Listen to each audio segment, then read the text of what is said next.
So we're going through here, and I think we are around page 13 or so in working through this stuff. I am sharing my screen over Discord if you do want to watch it through there. So what we kind of started talking about was a few things yesterday. So remember we talked about, kind of what is REST. We talked about what an API is, specifically, web API is kind of what we're concerning ourselves with. We talked about HTTP, and we kind of talked about CRUD and how that factors into all of that, right? So we kind of did that from a theoretical standpoint. And so what we kind of did last is then starting to get into some of the more practical when writing code, right? So you remember that I kind of started this REST theory sort of project yesterday, and kind of continue with that today, playing around with some code there. So that's kind of where we started in terms of theory, and then we started like, okay, now let's connect to Mongo. So that's kind of where we're at. So working with MongoDB, and we talked about, initially we're talking still about kind of how do you connect to the database, and we looked at how to use configuration as another part of that, right? So there's still some stuff that we need to work through Mongo and kind of deal with that. There's also some other things that we'd like to talk about in terms of Joy, in terms of validating the data that comes in as well. I think what I'm going to do is to try and maybe get into. I think we may. I'm trying to think. Should we go into the pet adoption project without Joy and then come back and do Joy, or should we do it first? I think maybe I'm gonna say let's do that on the second pass, right? So let's do kind of one pass of the pet adoption. You can see we won't put Joy in yet. And come and do that, because that's our charity piece. So where we left off, and I actually need to bring down the thing that we had attached. Remember there we had this REST theory zip that I had uploaded, so I'm going to download that onto this machine because I was using the other machine yesterday. So 7-zip, extract files,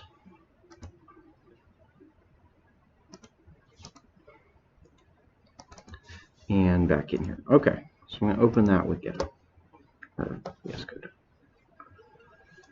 So trust the authors. Okay, so we built some kind of examples. We were looking at the, how do I work with the config, and so you saw basically you bring in the config module like so, and then you can just use get to read some of those values. So that's basically the gist of the config API. It's really not big. There's only one function you need to know about, and that is get. The rest, then we were kind of looking at, okay, how do I put that into this connection logic? And remember, we kind of added one line here, line 4, as well as we also added kind of modified lines 8 and 9 to pull it from the config instead of hard coding it, right? So those are things that we did yesterday. Now, what I want to do is I want to make a further improvement to this logic here. Okay, and so the issue as it stands, remember, is that every time I call connect, we open a new connection. We open a new connection, that new connection doesn't get closed, right? So if we were to continue with this code, your program would eventually crash because it was running out of memory, or because you have all these connections open and you never close them. Or you would also have just cases where you're opening so many connections, there's a limit to that as well. Okay, so we need to avoid that, and what we want to do is ensure there's always only one. Now, this is kind of weird because the way that this connection, this client that we're creating here, actually is a connection pool. It turns out it's not actually a single connection, it's actually a pool of connections.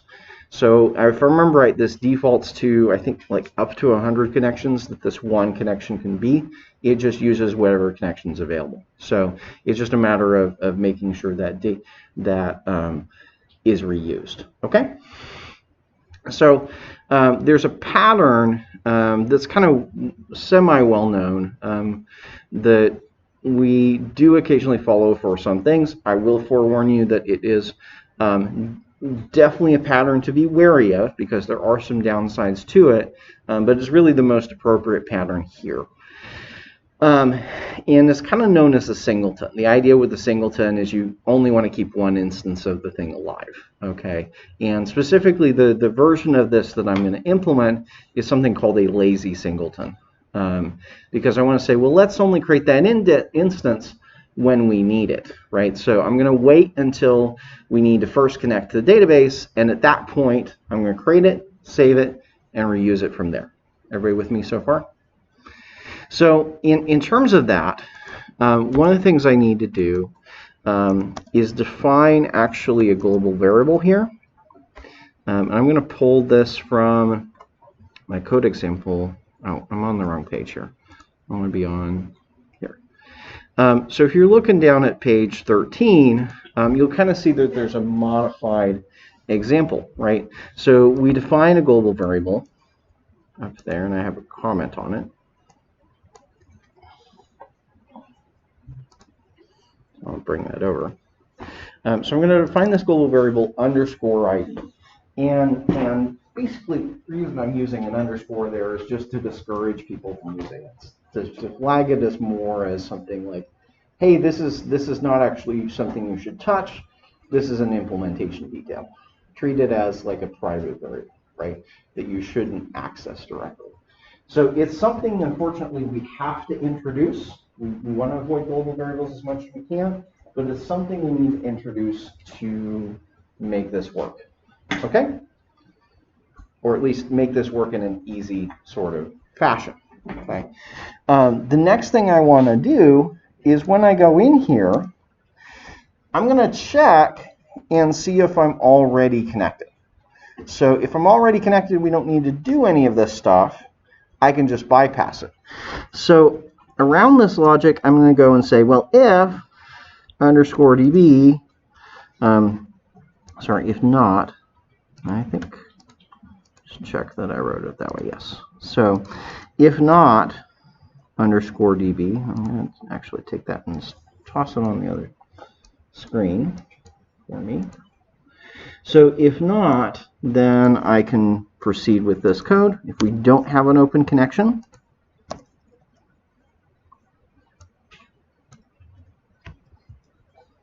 then we're going to proceed with creating a new connection. Okay.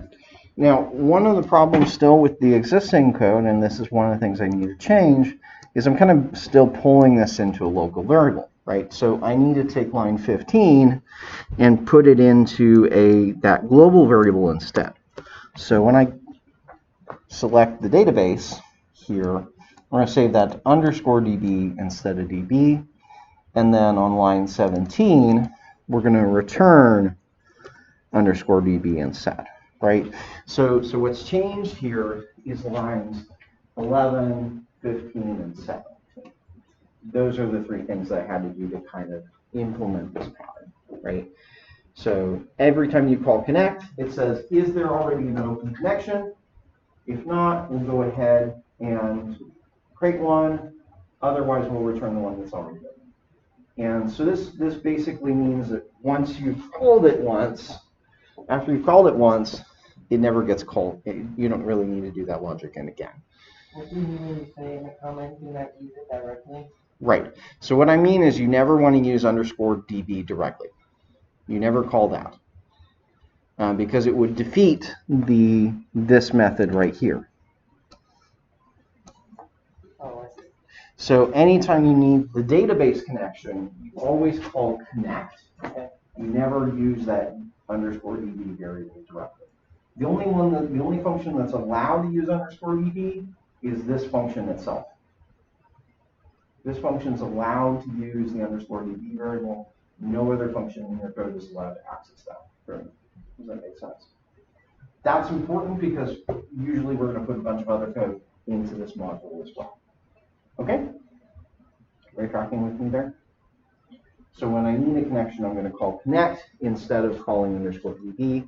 That allows me to refactor it and do other things should I need to later. If you use _db directly, you kind of paint yourself into a corner where there's a lot of things you can't do anymore. Okay? In terms of changing your structure. So that's kind of what we do to prevent it from connecting twice, right? So now if I were to call ping and then ping again, right, you can see how it doesn't access that _db variable. It just says call connect. That ends up returning _db. So if I call ping multiple times, that second time it won't actually reconnect. Does that make sense? So connect once and then keep that connection open. And we can test that out just to make sure that that is operating as we expect. So if I say ping, all right, after that's done, maybe I want to say, okay, we're going to say connected, and then maybe we say, let's ping again.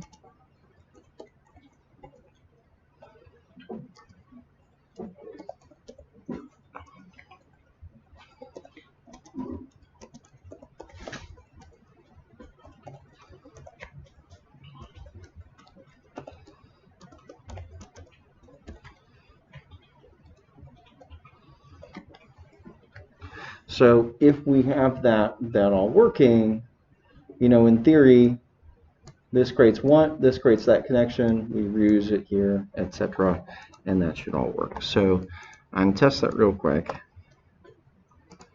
It is kind of hard to tell, unfortunately, how many connections you have actually open. So this can be a hard thing to test that it's actually working, but we can at least see if there's no errors. So I'm going to say node connect to .js.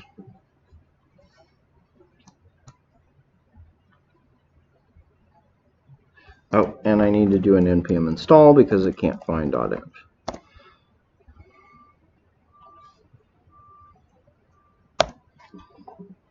There we go. So we can see connected, second ping. You will note that it's still not closing because we still have basically a connection open, right? Because that client is never closed. It turns out that is not an issue for our web applications, generally speaking, because, well, our web applications are always running. So it's not a big deal that the connection never closes. Cool? Because the way we shut down our web app, we're going to just shut down the program in general. Can you show what would have happened if you had not done the if It's probably not going to do much different, to be honest. That's the problem. Is it's hard to test it because it's hard to see what's going on, right? It seems to be the same. The difference is without that if is I've actually have two connections open, not one.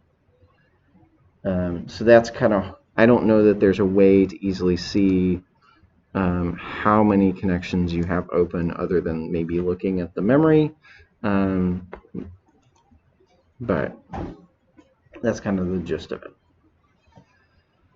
Okay, so it's something a little bit, it's like I'm sure that there is a way to test it and determine that, but I'm not entirely sure where to find that information about how many connections are actually open and things like that. That's a little bit harder to debug. Okay. But that's the gist of this change, right? So this is what we call lazy initialization. It's lazy because we don't do it until the first time we need it, okay? Rather than doing it when the program starts, we wait until the first time we need it. Now, that being said, we typically want to use this lazy and also initiate connect immediately when the server starts, and so we might do something like call ping when the server starts up just to make sure everything's good. Cool. But the point is, it doesn't do anything until you ask for it.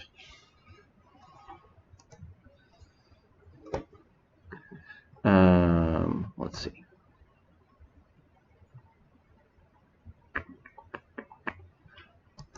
And I guess if I wanted to, yeah. So going back and looking here, so that's kind of the lazy initialization bit. So now we've talked about how to connect to the database. And we've kind of seen a ping.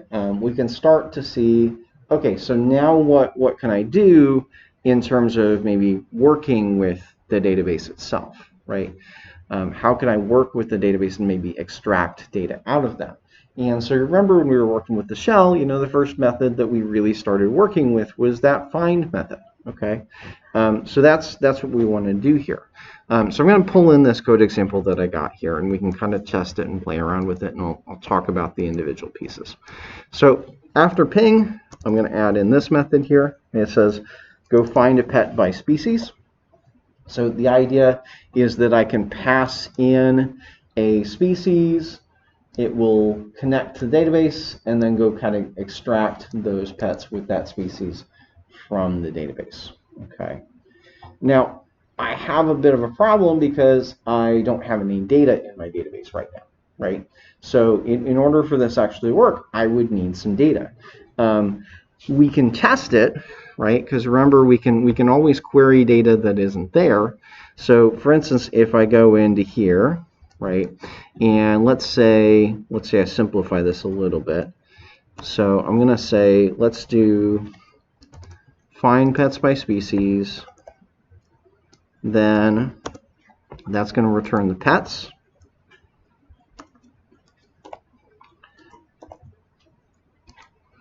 And so let's do a console log pets here versus a console log error. Okay. So if I try this out, you see it's just going to log the square brackets. It's just going to log an array because there's nothing there. And maybe I should be running this with nodemon, so we have to restart it a little bit less. So nodemon connect to .js, right? So far nothing interesting because we don't have any data in there, right? Now, if we look at our config files, right? Let's go look at that. Go back to default.json there. So remember we said we're connecting to our local database server, and we're going into the My Project database, right? Well, okay, local is fine, but I probably want it to be a different database name. Okay, so let's go change that. So maybe this is pet adoption now. All right, maybe I'm connecting to a pet adoption database. Okay, I can save that, run it again. There's still no data there. It's just changing the name of the database. So one of the things I need to do is actually put some data in there. Okay, so we can do that a few different ways. We can use Compass. We could use the Mongo Shell. I think what I'm going to do is I'm going to go ahead and use the Mongo Shell directly from here. So I'm going to go to the little plus in the terminal. Okay, right now I have one terminal open named Node. I'm going to go plus, and let's open another PowerShell terminal. So I have one terminal here, which is running my server, and I have another terminal here, which I'm going to use the Mongo Shell. So I'm going to type in Mongo sh on the second terminal. All right, and so we should now be connected. Access control.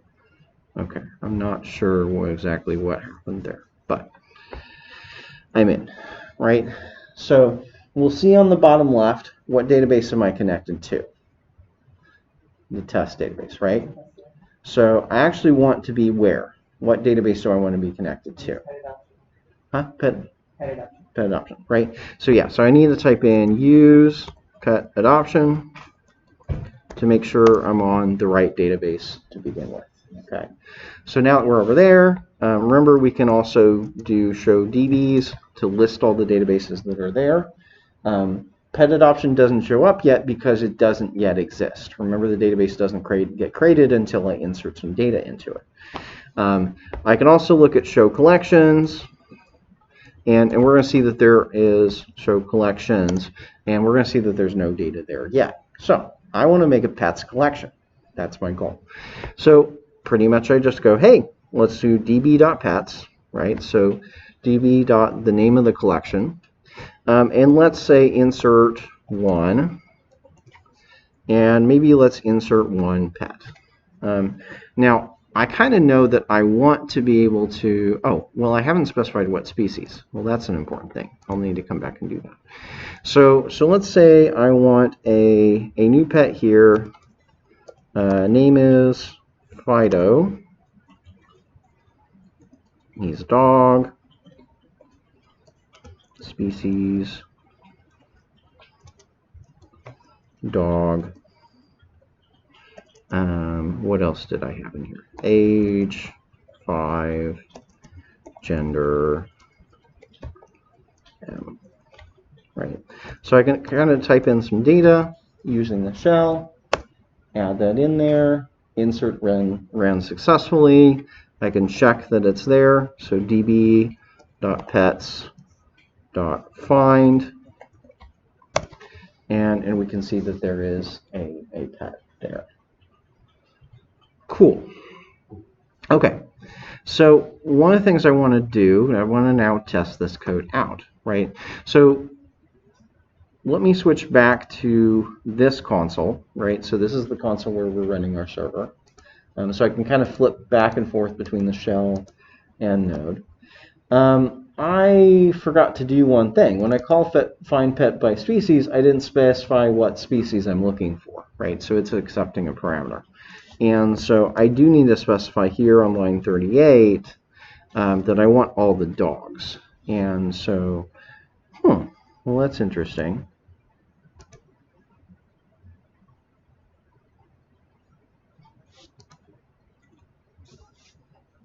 I'm still not getting any dogs. Do I have a typo somewhere?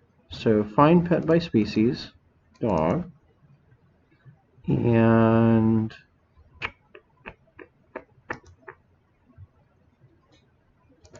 according to this,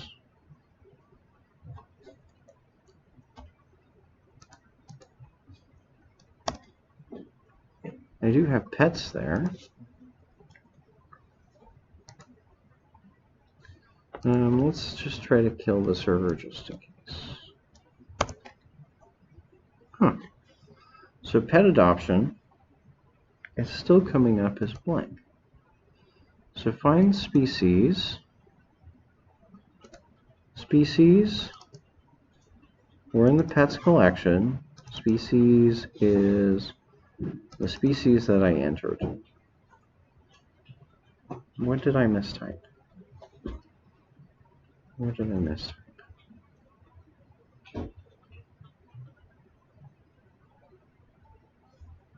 Am I connected to?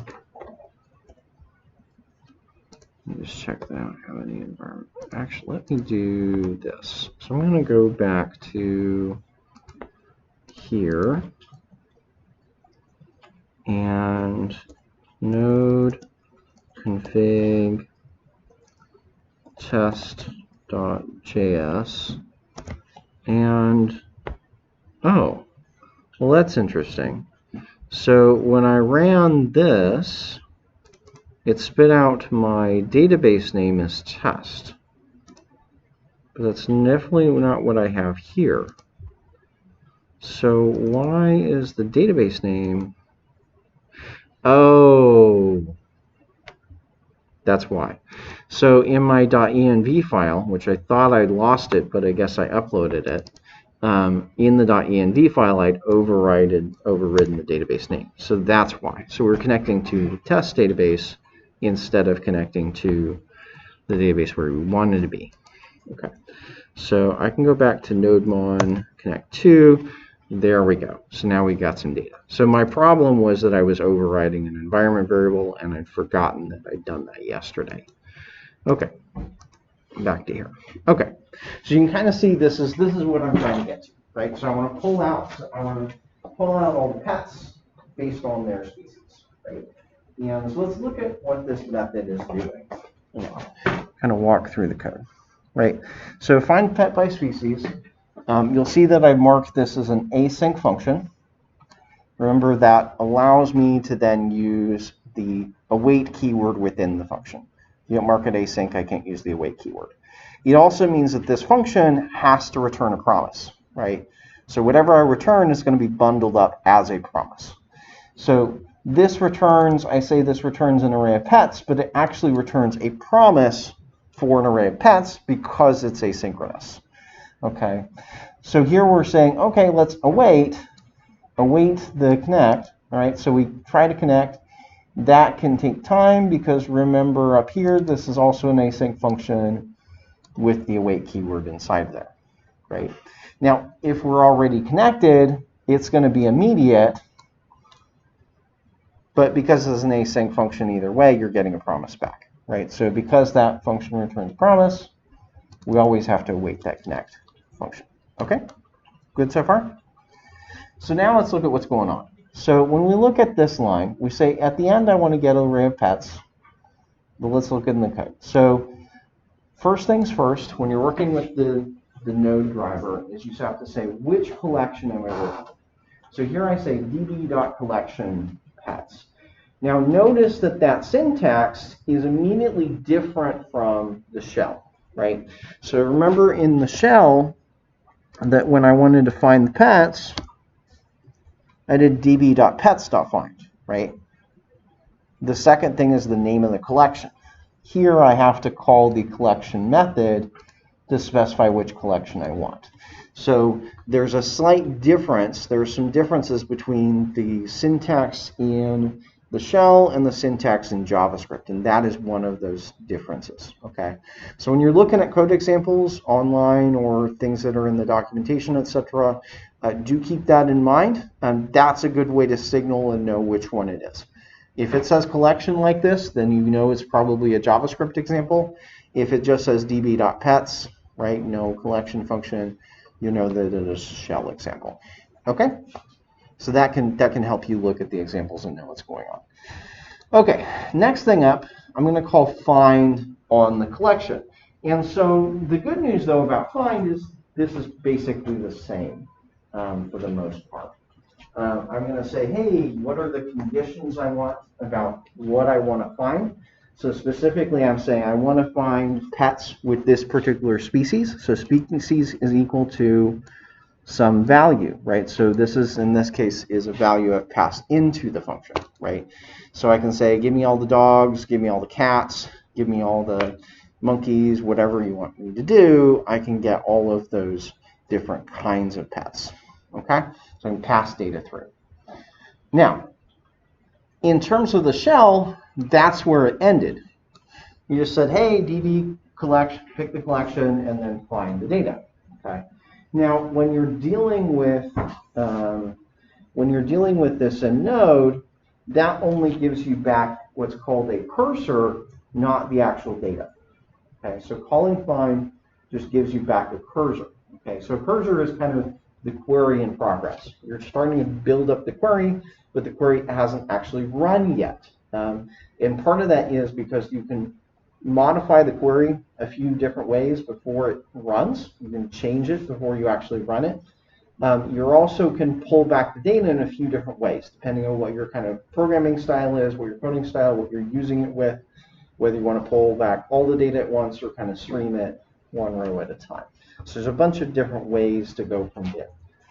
So here I'm kind of starting with the easy example. The easy example says, let's call toArray. Okay, so toArray is a method on the cursor that returns a promise for an array. Returns a promise for an array. So it's going to create this array, wait for the data to come in. Every time the data comes in, it'll push that record onto the array. Once all the data is there, it'll just give you the finished array. So it's the easiest way to kind of run find queries. The easiest way to run find queries is to just hit toArray again. That just gives you back a promise for an array. You'll notice then, because this is a promise for an array, I have to await the whole thing. So here, that await keyword is waiting the promise that's coming back from 2 arrays. All the stuff previous to that wasn't actually a promise. Is that clear? Wasn't actually a promise. If the other things like collection or find had been a promise, then I would have to use the wait keyword in the middle or use then to kind of get there. So that's why there's that way. That's why that is there. Okay. So 2 arrays kind of means there's 1. There's 2 downsides to 2 array, which we'll kind of talk about in a bit. But one problem is that, first of all, you have to have memory for the entire result set. If you don't, well, you're going to run out of memory and your program will crash. Your server will crash. So 2 array does require you to have memory for the whole result set. One of the things you can do to help with that, obviously, is to limit the number of results that you get back. But that's one thing to keep in mind. The other thing that happens with 2 array is you don't get any data until all of the data is there, right? So if it's a query that takes a long time, the user might be waiting a while with 2 array. Okay, but 2 array is kind of a good place to start.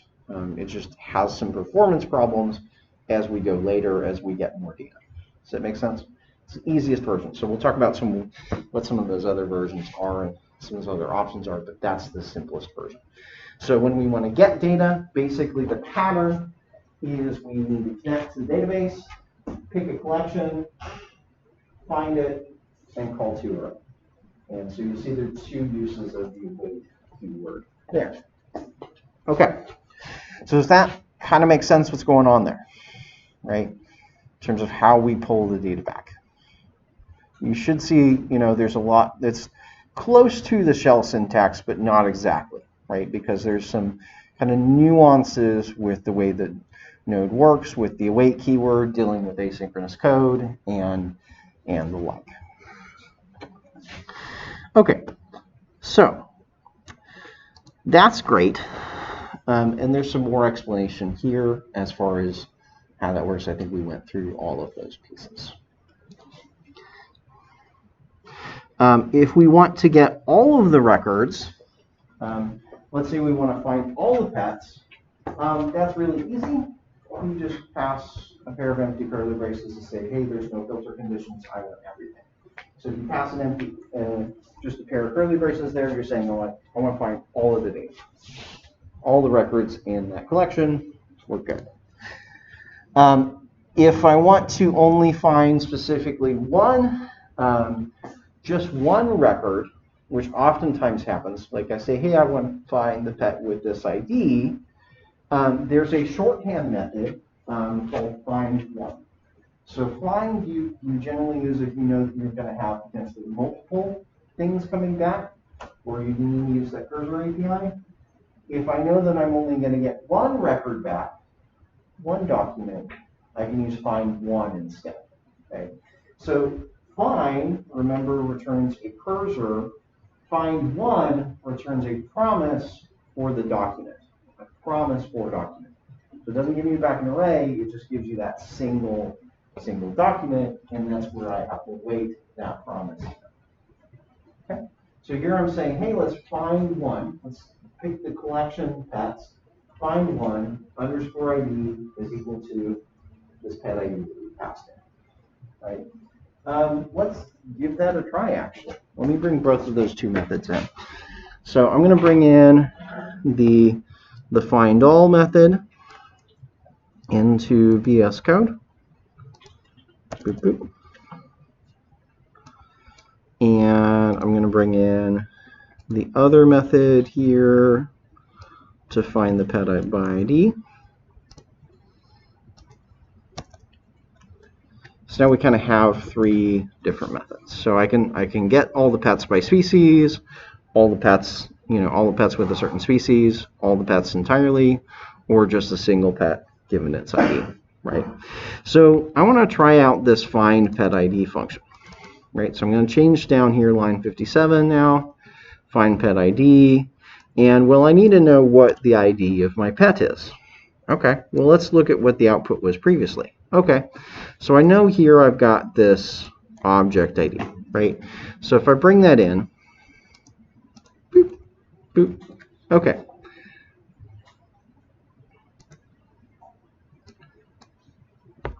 When the server runs, notice that we get null. Okay. So when find1 doesn't find a record for your conditions, it just gives you back null. Okay, so it's either going to give you back document or it's going to give you back null. Now, the problem here is when I'm looking for this, right, this is a string. And if I were to look at the actual data is an object ID. So it's mismatching on the type of the data. You know, I have one type of data in the database and a different type of data that I'm trying to match it up with. So if I want to pass this through, this needs to be an object ID rather than being a string. Okay. Now, converting it to an object ID is pretty simple. I just say, let's construct an object ID here. We'll pass that down, and now I do get that record. Is that native to Express, where that's coming from? It's not native to Express. It's part of the MongoDB driver. Oh. So we brought it in yesterday on line 3. When I brought in, I said require MongoDB, and I asked for the Mongo client as well as the object ID. So line 3 is what actually got us that object ID class. Cool? Or object ID function in this case. So that's what you had to have. And so that means that we can simply take the string and wrap it up and turn it into an object ID. That's commonly something we have to remember to do, especially because our data generally from Express, from HTTP, is always going to come in as strings. It's not going to come in as an object ID. So we'll have to know to convert it from a string to an object ID. Okay. And that comes up in a lot of different places, whether adding data or updating data, etc. Finding data, that comes up in a lot of different places. So there's a few different, so typically when we're using that in Express, you're going to see something like this. Oftentimes what that means, when we bring in the pet ID, we're going to say request.rams.petID and call new object ID. You do new object or new object ID as far as I know, that's the same thing. So that's the syntax that you're going to see usually at the top of those sort of routes down. If you need an object ID to go into the database, rather than just saying pet ID is this, request parents pet ID, we're going to convert it to an object ID.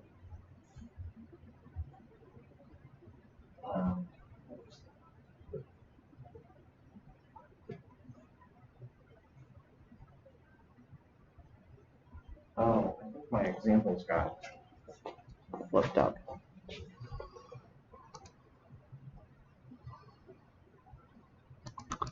That's what happens.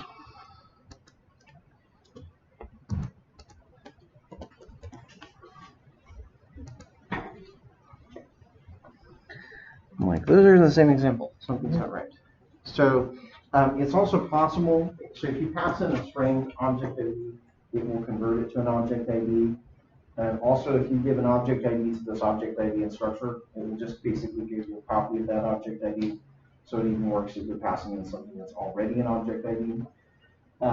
If you need a brand new, you generate a brand new object ID, say for inserting data, you can do that by just saying new object ID and not passing anything in. Okay, so that's one thing to keep in mind, is if you don't pass anything in, then we'll just give you a new one.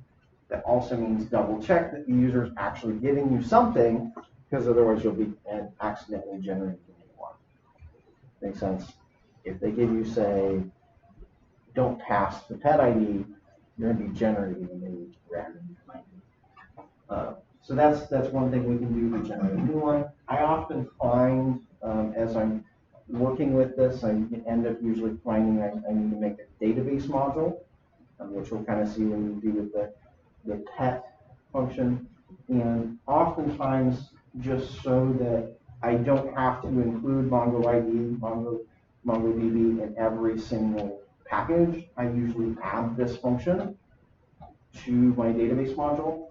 const new ID, define this new ID function, takes a string, constructs the logic ID. That way I can just bring in my database module and not have to bring in Mongodb in the rest of my code. Make sense? So this is helpful. Also makes it easier to switch to a different package. Say if I want to switch to using NanoID, that makes it potentially a lot less code to switch. Okay, so that's one thing to keep in mind. Let me go ahead and add that function in here. You add it to this file, but how is that useful to the other files? Huh? We're not there yet. So right now, all of our stuff is in Connect 2. Right? All of our stuff is Connect 2 because we're just talking about through the theory. We haven't quite gotten back to the project yet. Okay. So let's talk a little bit about the cursor API, because remember, find returns a cursor, whereas like find1 does not return a cursor. Okay. So a little bit of definition here, and I kind of already hinted at this, but this is definitely something to note. So a find cursor represents a query that is in process and being built, but has not been executed yet. So you're building the query, but you haven't executed the query yet. So that's what find returns. And it includes a bunch of different methods. So we can call methods on top of this cursor before we actually run it, before we actually run the query. So for instance, I can call project to say I only want some of the fields, not all of the fields. So I can say, hey, I only want the name and the species of the pet, right? So I might say find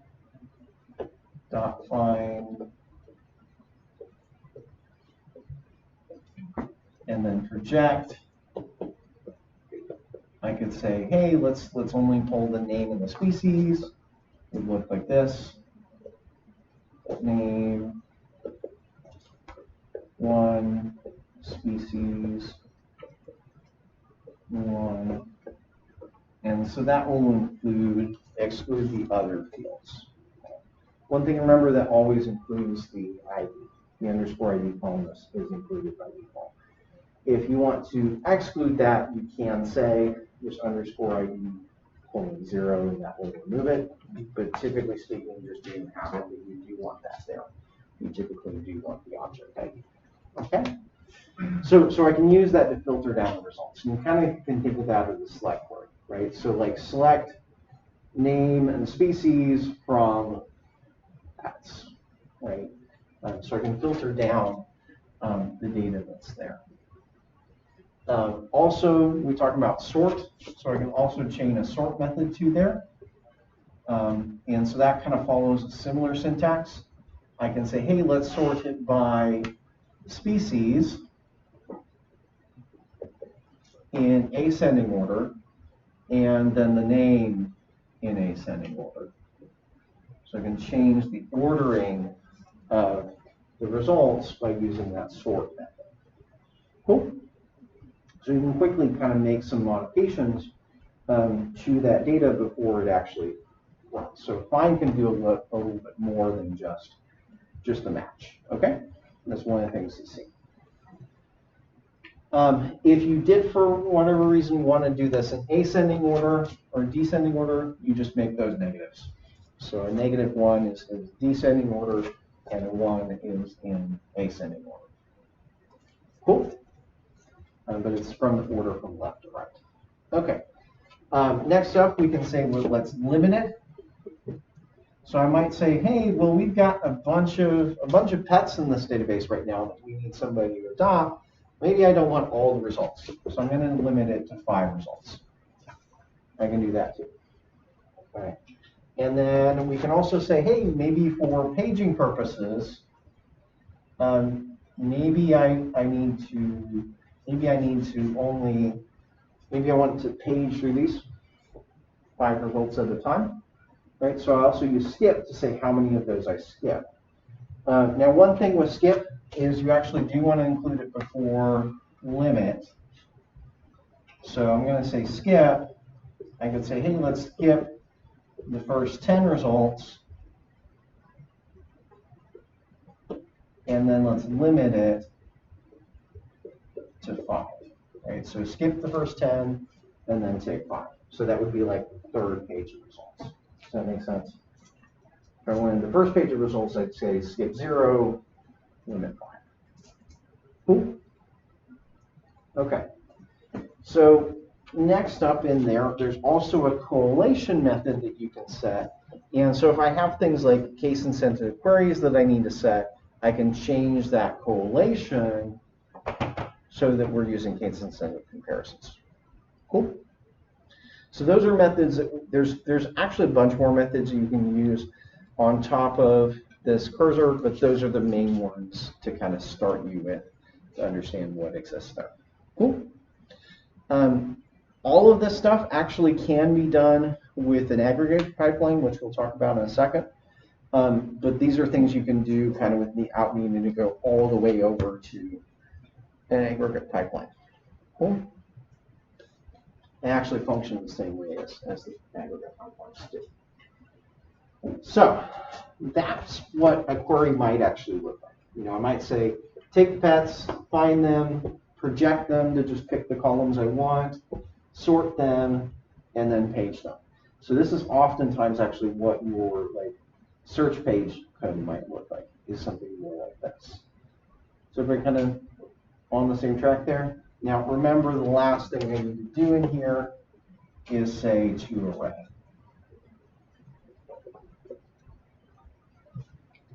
So do all this logic, and then if I want to actually get to the data, I need to add the to array. So all of this stuff has to happen before you call to array. To array is when you're actually initiating your query. So it has to happen in that order. To array has to be last, find has to be first. These methods can only be called in order. Cool? Okay. Now, there's also some additional methods on the cursor object. So, and let's look at some of these. So there's 5 different ways here, right, to kind of pull the data out. And so we want to kind of look at what does that mean. What does that mean? Is it okay if I start erasing this here? I actually probably should turn on the light so it's easier to see the board. So there's a bunch of different ways to pull the data.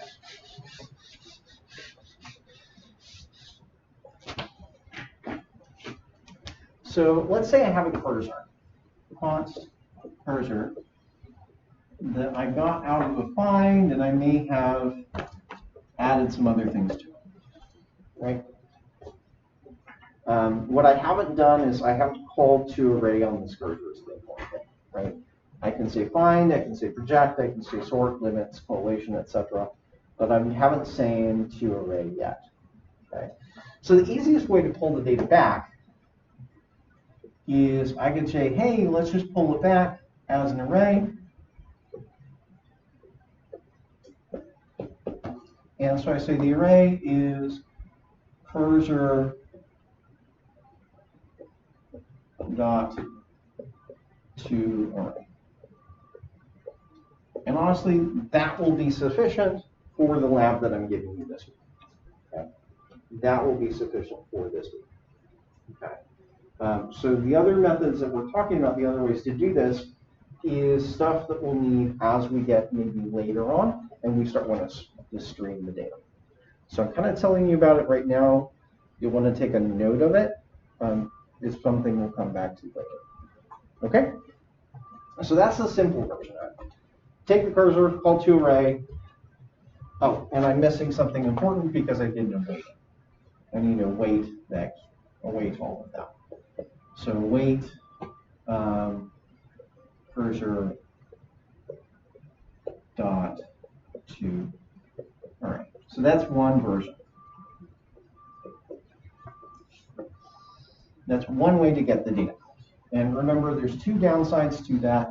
Is first of all, it can cause out-of-memory errors it can also result in your application being slow because it has to wait until the whole query runs, all of the data comes back before it can do whatever the next stage is. So that can make for poor performance if you take that approach. It's not a big deal if you have less than 10 results and it comes back pretty quick. Doesn't take a lot of memory. Usually we don't need to worry about it. But if this is a query that's long running, or maybe pulls back thousands or millions of results, that's going to be an issue. Okay. So there's some other ways to do this. The other methods that you can use that pull the data out kind of piece by piece. So one of the methods that exists in here is there's a next method. Next says, gives you a promise for the next thing, okay? And so when that promise resolves, it'll either give you the next document or it will give you null. Okay? So it gives you the next one or it gives you null. Well, that's convenient because if I think about next, what kind of structure can I use that with that we're familiar with? What would allow me to repeatedly call next? For loop. Not exactly a for loop, because a for loop typically involves a count. Counted loop. A what? Counted loop. You're still talking about a counted for loop. Do while. So I could do while. Do while presumes that there's at least one result. So I would do a while. Okay. So next allows you to do this with a while. So with a while loop, I could say, let's start with let doc is equal to null. So I start by declaring a variable. And I'm going to use a while loop here to loop through and repeatedly call next. So what I would say is doc is equal to cursor, actually it's await because it returns a promise. So await cursor dot next. I'm only putting one equals here. That is intentional, okay, because this is supposed to be an assignment.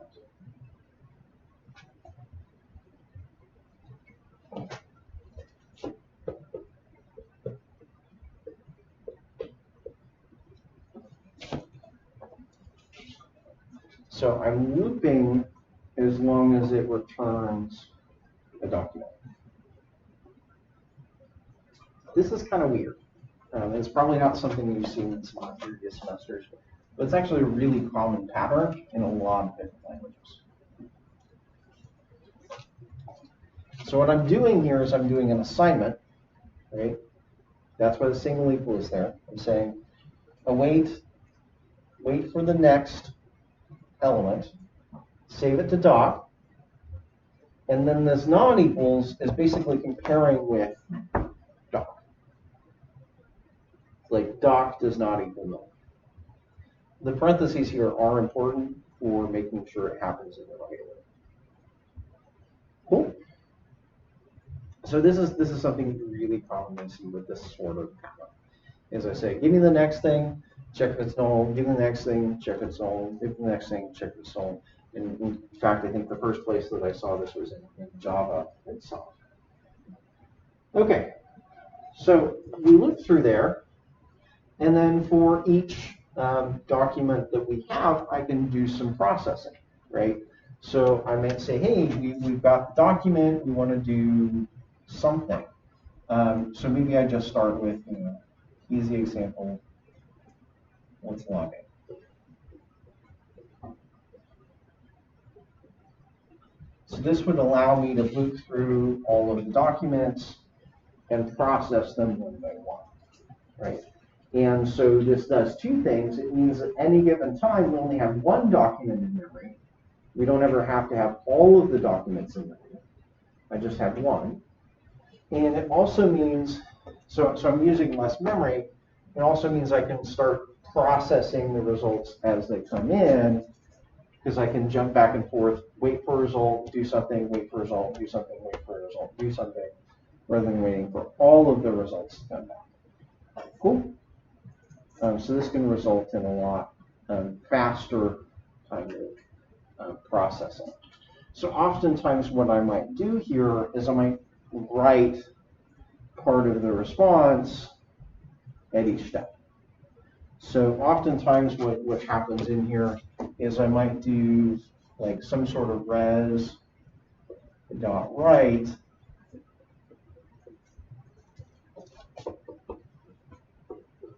out part of the document, and then at the end, when this is all done, I might end the response.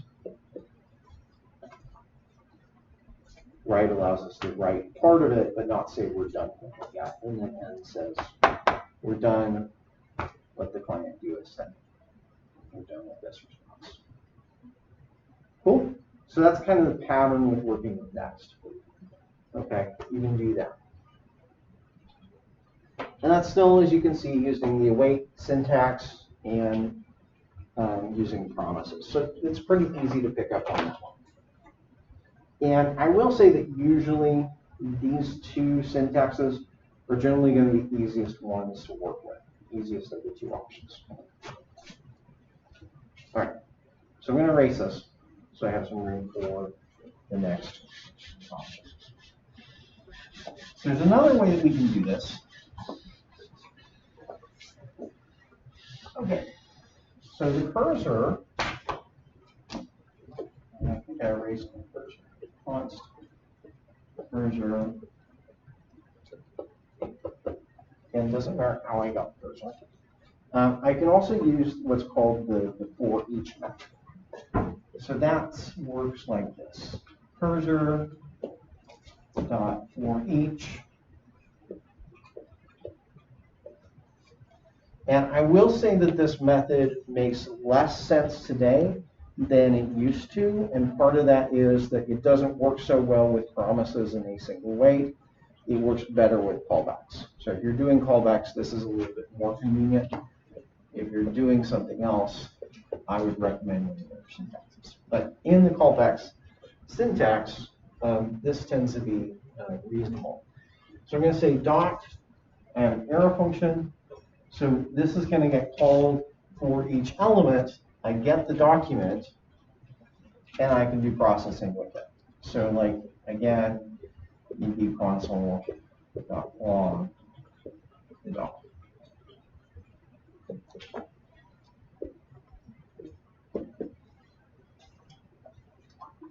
The problem with for each is it doesn't really give you an easy way to know when you're done. So it lets you say, hey, I want to do something for each document I got, but it doesn't ever tell you when you've reached the end of all the responses. This is a bit of a gotcha. How does the other one tell you that you've reached the end? Well, because when we call next, eventually next returns null. But here, this callback is getting called every time. Callback doesn't get called when you reach the end. So using for each, this is a harder thing to use if you need to do something when you get to the end. Does that make sense? It's okay if like, hey, I want to kick off and do something for each document, no big deal. But if you want to do something which even can still be some issues with error handling and such, but that's kind of what it looks like, right? I honestly would not recommend using this, just to be blunt. I'd say that this is usually not what you want to do, but it is an option.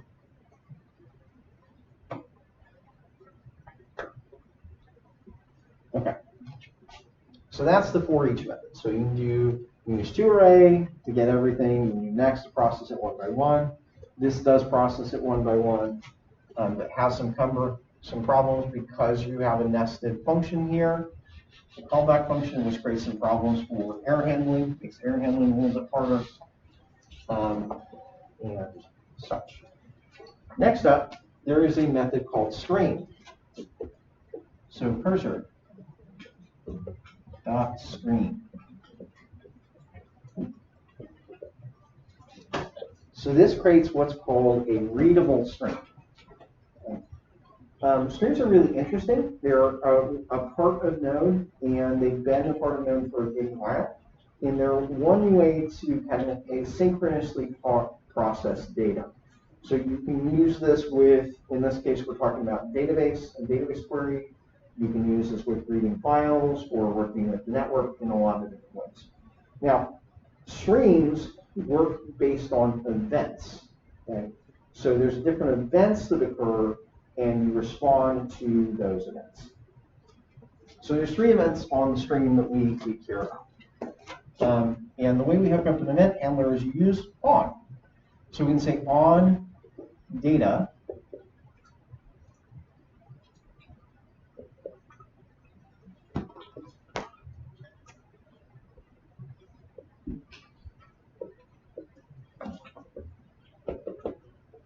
and process it whatever way we want. I can say on end, which is when it reaches the end of the stream. I can do some code.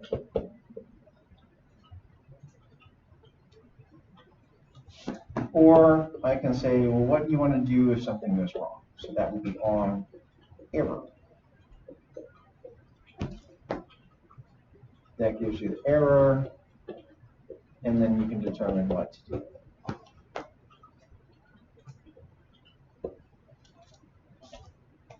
So this is another way that you get the data piece by piece by piece, right? So in a lot of ways, this is very similar to the for each. The difference is it gives you an easy way to handle when you reach the end, as well as when you have an error. For each only gives you this first callback, but with the stream you get all 3 ways. So this is really handy. This is something that I have used for at least 1 or 2 of my projects for sending the data. Kind of that streaming fashion. Okay. So oftentimes what you might see is you might have on the data event, every time you get a document, you might say, let's write something out to the response, or let's end it, or do whatever error handling you need to do if something goes wrong. Cool. Not going to dive too much into that, but I wanted to give you that. Okay. The last thing that you can do, and this is not exactly the same as everything else, but it is worth mentioning that it is an option because sometimes that's all you need.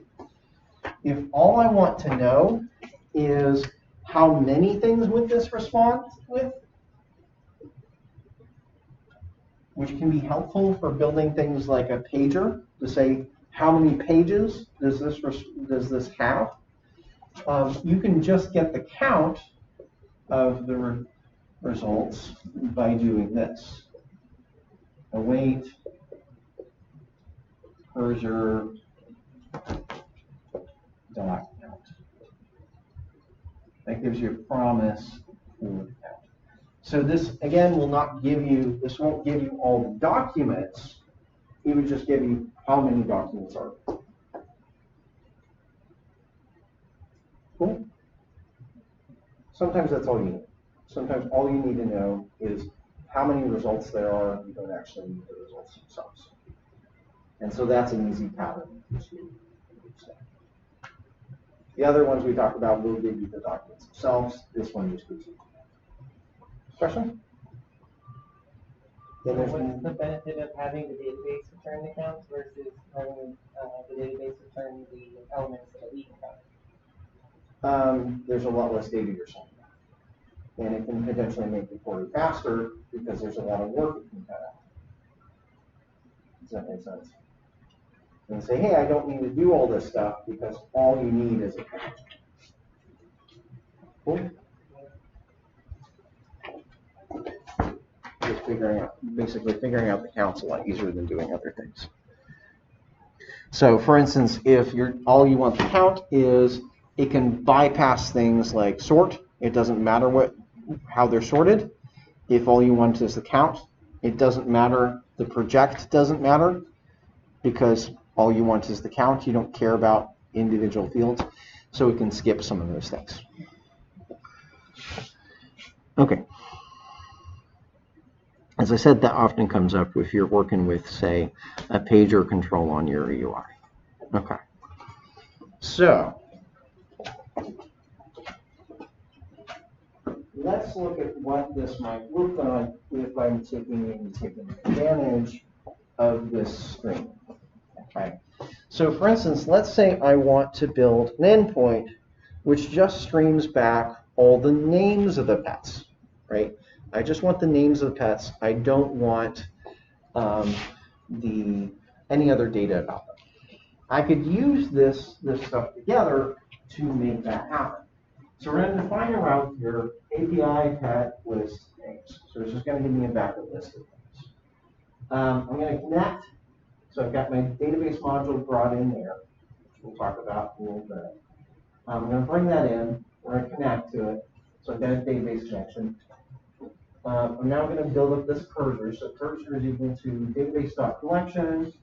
We're going to find all of the pets, because there's no conditions there, no math constraints. I am going to project and say all I want is the name field. In fact, here I could exclude the ID field because I don't need it.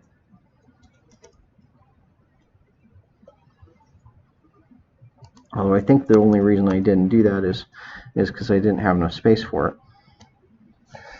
But that'll bring back both the name and the ID. I can then sort it by the name. So now I have a sorted list of names and IDs. I can start then streaming the results out. So I say, hey, let's go ahead and write the content type header. We're going to say we're going to write this as plain text. We're going to create a pet variable. And then here you see that loop. So while cursor.next returns a new pet, I'm going to keep calling next, calling next, calling next until it gives me null. I'm going to write out a row. So I say res.write, write the pet name, which is a string, and then also write a new one. So every pet name appears on a separate line. And then finally at the end I say, hey, we're done. Right? End this. We're not going to write anything more. And you'll notice I kind of have this try catch when I get into working with my routes. Most of the code that you've kind of seen so far has been not dealing with errors, just ignoring them. But at some point when you're dealing with async functions, you have to catch those exceptions. And so that usually bubbles all the way back up to your route, where we say, hey, if something went wrong with this route, whether it happened with connecting to a database, whether it happened with doing all this stuff, whether it happened with reading records one by one, we're going to fall back. And so when I say catch, I say next. So next, remember, is that third parameter to my route handler in Express. Okay. Next, that refers to the next middleware typically. So if there's another middleware in line, that would go to the next middleware. Now, the difference here is I'm passing an error to next. If you pass an error to next, then it goes to your error handling middleware. And that gets the takeover. And so the benefit of doing it this way is that then I can write basically my error handling code once and reuse it in all of these other routes. Does that make sense? By doing it this way, rather than duplicating all my error handling logic, I can write it once, have it one place in my server, and never have to write that code again. Cool? It's kind of standard error handling route. And so that basically goes to where we've written that 500. Okay. So we do that. It's worth noting if you don't put a try catch here and there's an error, it will actually crash your server because Express doesn't handle promise rejections at all. So if you don't wrap this in the try catch, that promise rejection will not be handled. It will just crash your server. So we are going to find yourself writing in every route this structure: try catch, error, try catch, error, etc. It's unfortunately a little bit of a boilerplate that we have to do right now because that's not cool. currently the most current version of Express is 4. We're currently on Express 4. There is potentially an Express 5 coming. Who knows? That project's been stalled a little bit, but the word is Express 5 is going to handle asynchronous errors like that. But who knows when that's going to come out with the kind of team as is. So that may go away eventually in the next few years. But currently that's something we have to do, unfortunately, from a boilerplate standpoint, is a workaround. Okay. Other things I might mention. So find is going to allow us to do pretty simple queries, right? If I have simple queries that can fit into a find, a project, and a sort, this is perfectly fine. You can just do a find. When you get into more complicated queries, then you're going to want to use something called an aggregate pipeline. Okay. Now, in the interest of time today, I'm going to save this topic for maybe next week. And you can read over kind of how that works. Basically, it's analogous to SQL. I think some of you have kind of dabbled in it already. But I want to kind of move to a live example. So I'm gonna skip over this for the moment and go down to what page is this? Page 20. So I'm gonna skip on down to page 20. So we talked about how to find data, which is how you read data. We can also do any of the other CRUD operations, namely inserting data, updating data, and deleting data. So if I want to insert something, I can use the insert one method. So that kind of looks like this. Again, we have to connect to the database, pick our collection, DB collection pets, and then say insert one. And so insert one, you literally just give it an object, it will insert it into the database. Basically same syntax as you saw. One thing to know, insert one does return a promise. So you generally want to wait it. So I'm going to wait it to wait until it finishes, if that makes sense. So if something goes wrong, I do want to know about it. If I don't await it, it's just going to crash my server when things goes wrong. So I have to make sure that I await that promise. Similarly, if you want to insert multiple pets, difference here, this one takes an object. This one pets is an array. You can pass an array into insert many, and it will insert multiple pets.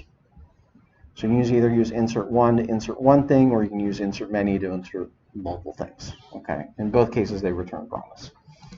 So hence the await.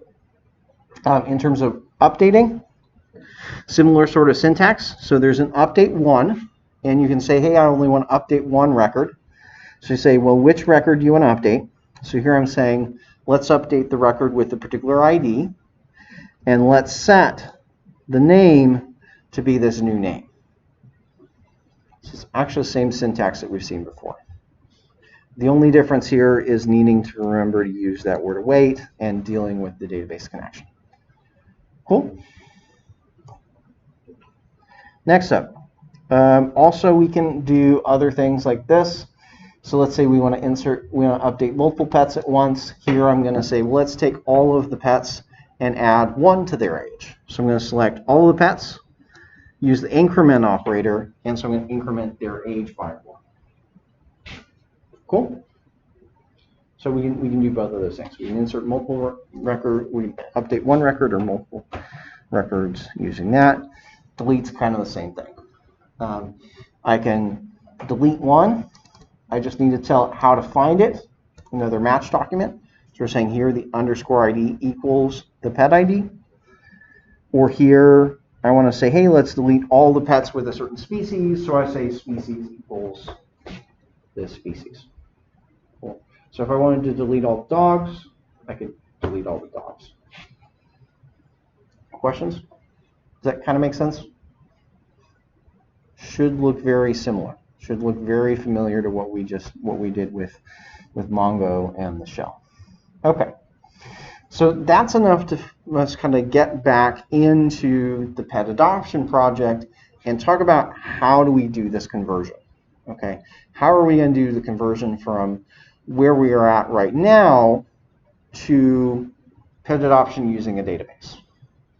Make sense? Okay, let's do that. So what I'm going to do, I'm going to go out to github.com, and I would ask that you do this as well. I'll actually post the link here in a second. So if I go to my repositories, I am going to be looking for pet adoption. There we go. Now, generally speaking, if I'm working on a long-running project, I'm just going to keep working on that long-running project. Okay. For this example in particular, I actually want to do two things. I want to kind of preserve this code in the shape that it's in right now, without making changes to this repo. And I also kind of want to make sure that you guys are all starting from the same point where I am at. Okay. So we've seen already how you can create a repo from scratch. Everybody's done that a few different times. Oftentimes, though, we want to create a repo from another repo that already exists. Okay, so I'm going to give you a link to my repo here, just as a reminder, in Discord. So if you pull in Discord, there's a link to this here. You'll see up on the right, there's a button called Fork. Okay, up on the right on my repo, there is a button called Fork. And you can fork any public repo. Okay, obviously pay attention to licensing restrictions, because if it's not open source, you probably shouldn't be doing that. But if it's an open source license, which this is set up as with an MIT license, you can. So I'm going to go ahead and hit fork. And I want to fork it. Oh, I can't fork it myself. Okay. You should not see that. So I didn't get anything. It just said processing, and now there are 7 forks. Okay. There was 0. Yes. So if you hit fork, you're going to go straight there. I think I may have to do it a little bit of a different way, because it is my repo. So if I want to fork my own repo,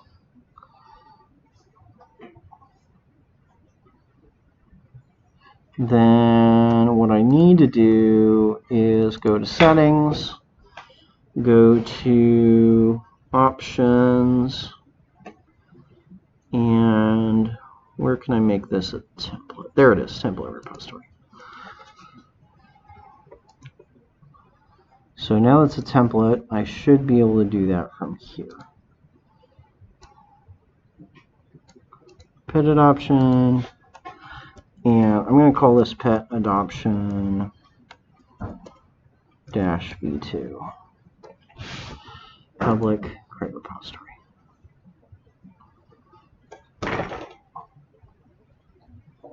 So just looking at what yours ended up, you came in as pet adoption 1. I renamed mine. Pet adoption also proceed. Okay. So go into the repository report. Go ahead and click on it. If you have it, you can go to the right place.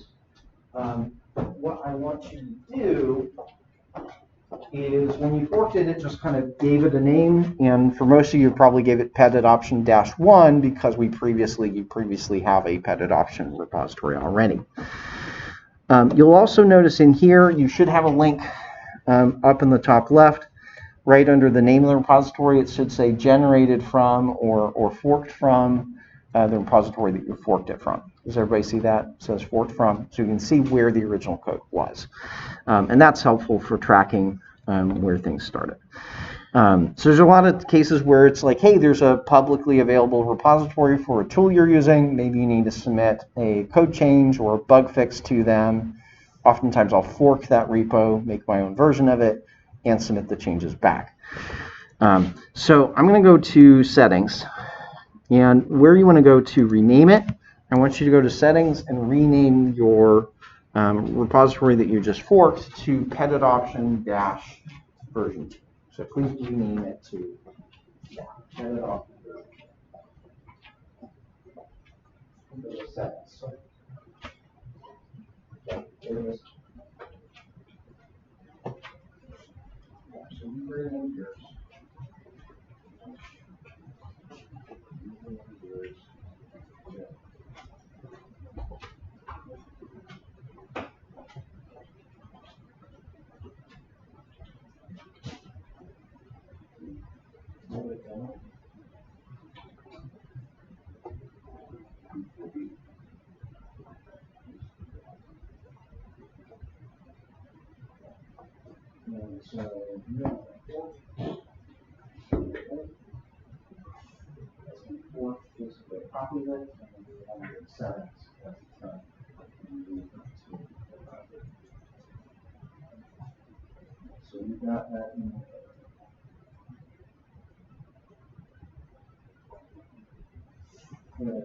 So you can, if you need to, this is one way to kind of make a copy of it.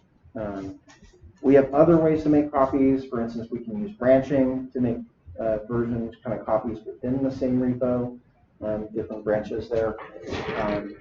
But the one reason I'm doing this is just so we have two copies of, like, what did it look before we started this process and what is it going to look like after, so you can kind of compare the two. And part of that is because you have a project, right, which you've already started for the issue tracker, and I want you to be able to see, what is it going to look like before and after. And that makes it an easy way that you can come back because you have. For your issue tracker project, just so we're clear, I don't want you to do this. I don't want you to make a copy of the issue tracker project. I just want you to keep on the same version. Not going to create another repository. That's just for this example. Okay, so now that I've got this, I need to clone it down. So I'm going to go in here, and we're going to clone this down to my computer. So let's see. I want to go back to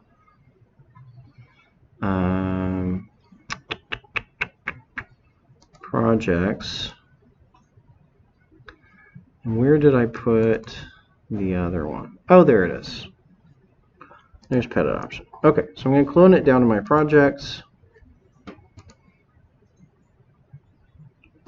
And open it in VS Code.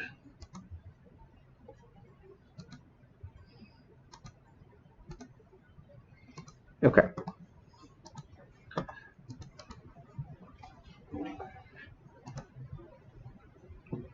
So some things to remember, notice here that there's a few things missing. Namely, I don't have a node modules folder and I don't have a .env file, right? So I kind of want to fix both of those before I go too much farther. So I'm going to go open up the terminal, and we're going to run npm install to install all the stuff that we need. And so that's going to give us that node modules folder.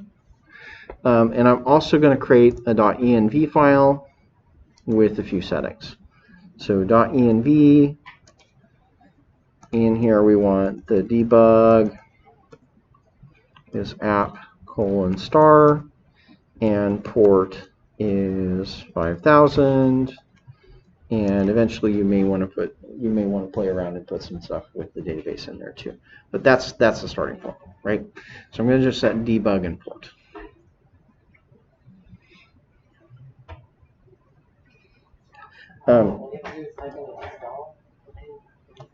Yeah, just npm install, and it'll install everything that's already there. Cool. So I don't have to go back. In fact, if you go and install these one by one, npm install debug, npm install .env, etc., you won't get the same versions that you had here. You'll get the newest version. So you don't want to actually change that. I just want to get the versions that were installed previously. And so that's where that comes in. Now, let's check this just to make sure that we have everything working. So I'm going to do npm run, if I can type, npm run start -dev. And so let's just check that our server is still working. So I'm going to click on that link. We can see the debugs. Cool, because we've got the debug set up. And there. Okay. So homepage comes out as page not found. I can test some of the routes here. So I can go to API pet list, and I should still see a list of pets. And I can go like API pet 2. I can see those routes are working, right? So I'm going to go back to list, right? So if everything's all set up right, this should work, okay? That's the first thing we want to test, just to make sure that before we make any changes, before we break everything, let's just check that it was working initially, okay? All right, show of hands, who's got this list pulled up? Okay, we've got a few people still working. Yes, huh?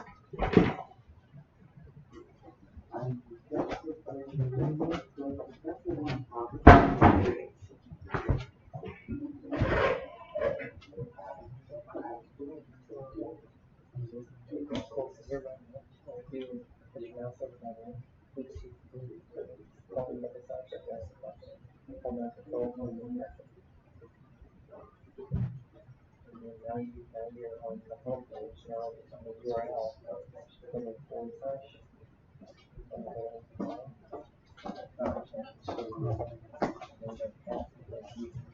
type the number, you just testing to make sure there was no word that was code, rather than manual, that's all.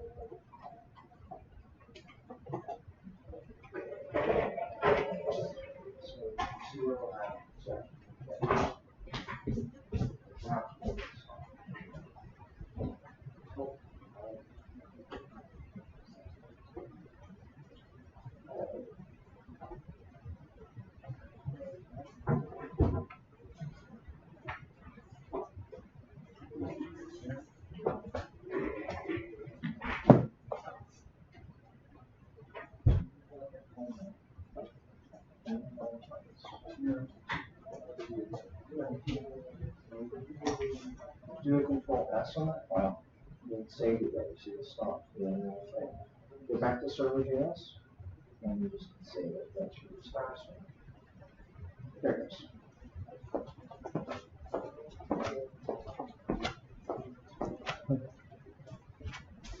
Yeah, so you're getting that. That's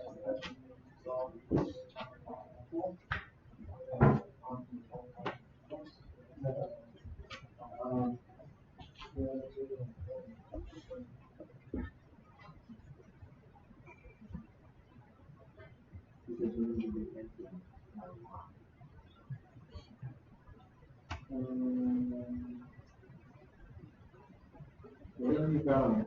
Where have you found it?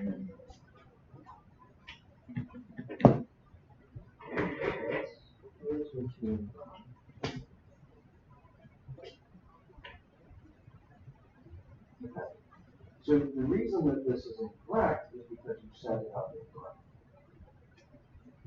How do you get it? Because you have a pendant option for it, which is not how that pendant. Where does that one come from? I just made a new one and then put it in there. Okay. Don't ever do that again. Alright, never do that again. Okay. All of your code needs to be there. At the root of the repo. All of this, move it back to where it needs to be. Please never do that ever again. You broke it. Okay. So you all that.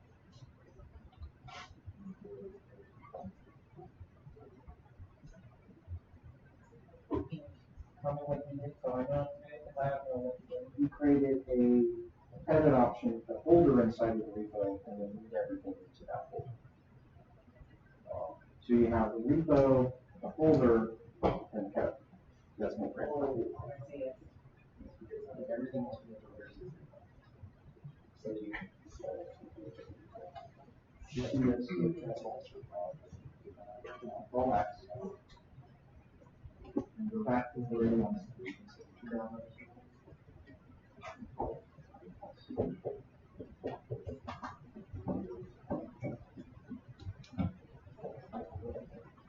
Don't change that. Do not change that.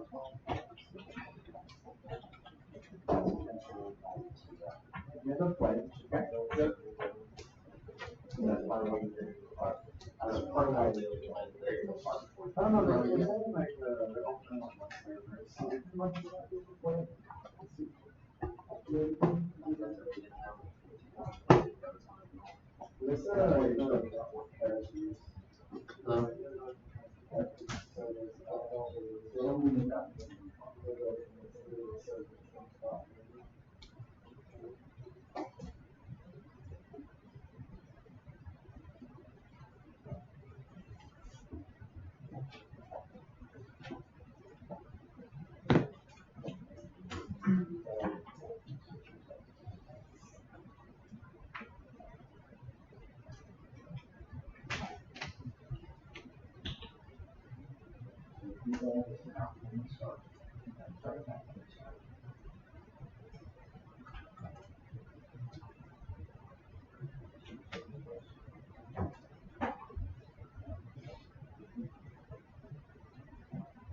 All right. So remember, so where we left this off is where we left it off with storing all the data in an array, right? We started kind of laying out the API, and if you kind of look at the methods that we've got in server.js right now, you might recognize these now as following that RESTful pattern. Actually, I need to go into routes API. There we go. So you might recognize this kind of following that RESTful pattern. So I've got a list route. I've got, that's a get, right? Get list. Get the pet by its ID. I've got a method to create a new pet with put pet ID. I should collapse a lot of these. Make it easier to see what we're doing here. And so you can see that that's kind of following the pattern that we laid down, that kind of that style that we laid for a REST API. Make sense? What we kind of talked about yesterday. So we've kind of already have that. We kind of did that already. I didn't explain all of it when we were doing it, but now you kind of understand the why. Everybody with me there? So the different verbs kind of tell you what you're doing with it. Okay. With all of that right now, remember all the data is being stored in this array, right? Which is an issue because, well, when the server stops, there goes all your data, right? So we need to move that out of the array and move it into the database. So we've got to get those kind of pieces set up, okay? So here's kind of the process that we're going to run through. So there's a few dependencies that we need to make this work, to make our new code work. We need MongoDB, we need config, and we need joy. So I'm going to go ahead and install those three dependencies. I'm actually going to share this out here so you can kind of take a look at this.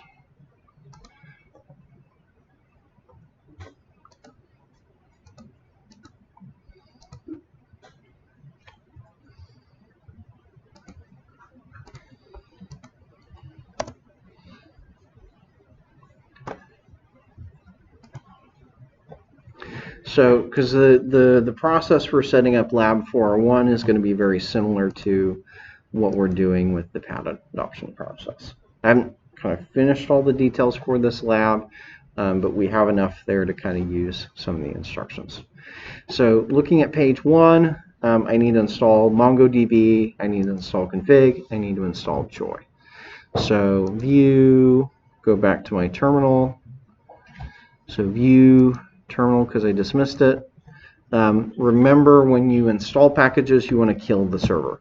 So first thing I want to do is do a Control-C to terminate that server. Okay. Now I'm going to do npm install and install those 3 dependencies. MongoDB, config, enjoy.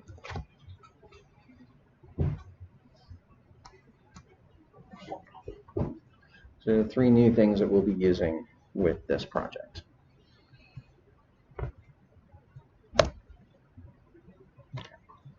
So go ahead and hit enter on that and get those 3 installed. Let me pull up the package.json, and your package.json should look like this with the new things in there.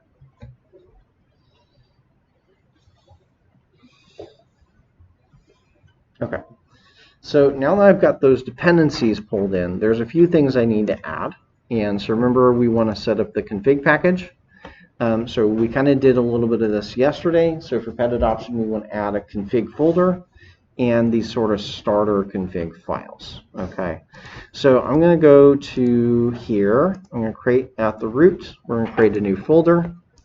New folder is config. Reminder that this is not inside of any other folders. It's just at the root of the repository. So in terms of the config, I need to create a new file. This is going to be, the new file here is going to be default.json.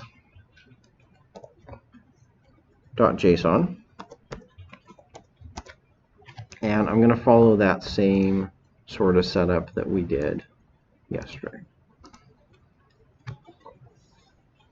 So default.json will have that code in it for setting up the HTTP host and port, the database configuration, which URL and which name. Well, the name here is obviously wrong, so this is going to have to be pet adoption is the correct name for that. So localhost 5000, localhost, and pet adoption.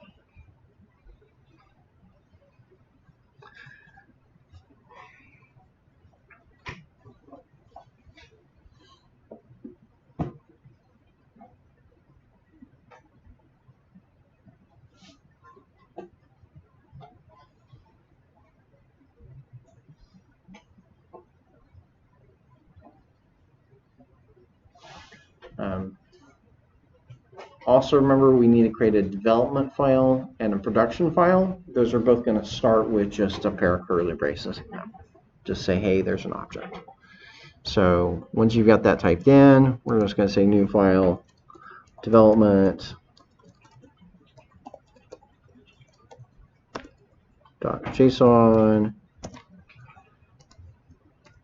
A reminder, make sure that you spell that name correctly. If you have any typos, it probably will not tell you that there's a problem, at least until, it probably will not tell you immediately that there's a problem. It'll just tell you later.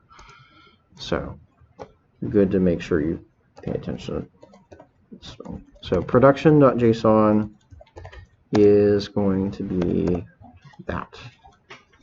So both production and development, just a pair of curly braces to say, hey, there's no overrides, no special configuration for the development environment or the production environment. They're just using all the default settings. Okay. Last file, remember, is under the config folder. We also need to add this one, the custom environment variables. And as I said, I usually just copy paste that name because that one is so easy to get wrong.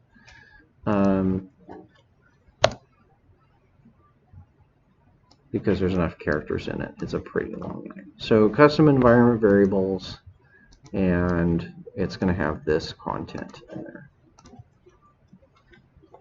So once you get that all done, you should have those 4 files under the config folder.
So that's kind of getting these configuration files set up, right? And so remember that part of this is part of getting those settings out of our code and into a place where they're more easily to configure. So if you need to look for this stuff, you just have to go into the config folder, and I can find out what the setting is. Cool. Rather than having to kind of look through the project, or if you end up needing to use this setting in multiple places, you don't have to copy and paste code or whatever it may be. You just say, hey, look at the config. Okay. Also, with the environment variables, that's going to enable us when we actually go to deploy the website to very easily change some of these settings. Okay, that's set up.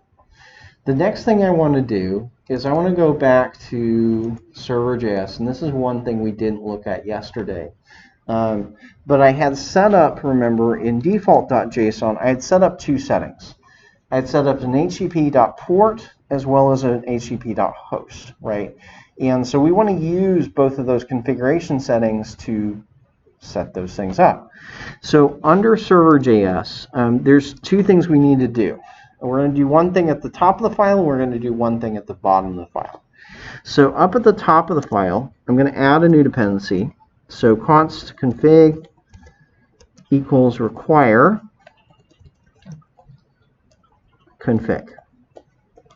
So up at the top of the file, you're going to have const config equals require config.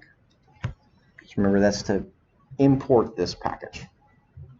That way I can use config later in the file. Okay, going down to the bottom of the file, you'll see that there's already a line for the port on line 26, right? Line 26. Okay, we need to change this line. So right now it's pulling it from either the environment variable or defaulting it to 5001. We want to let both of those things be taken care of by the config package. So over here on the right of the equals, this will become config.get http.port. So we're going to pull the port from the configuration. I also want to pull the host from the configuration, or host name, let's just say host. That be config.get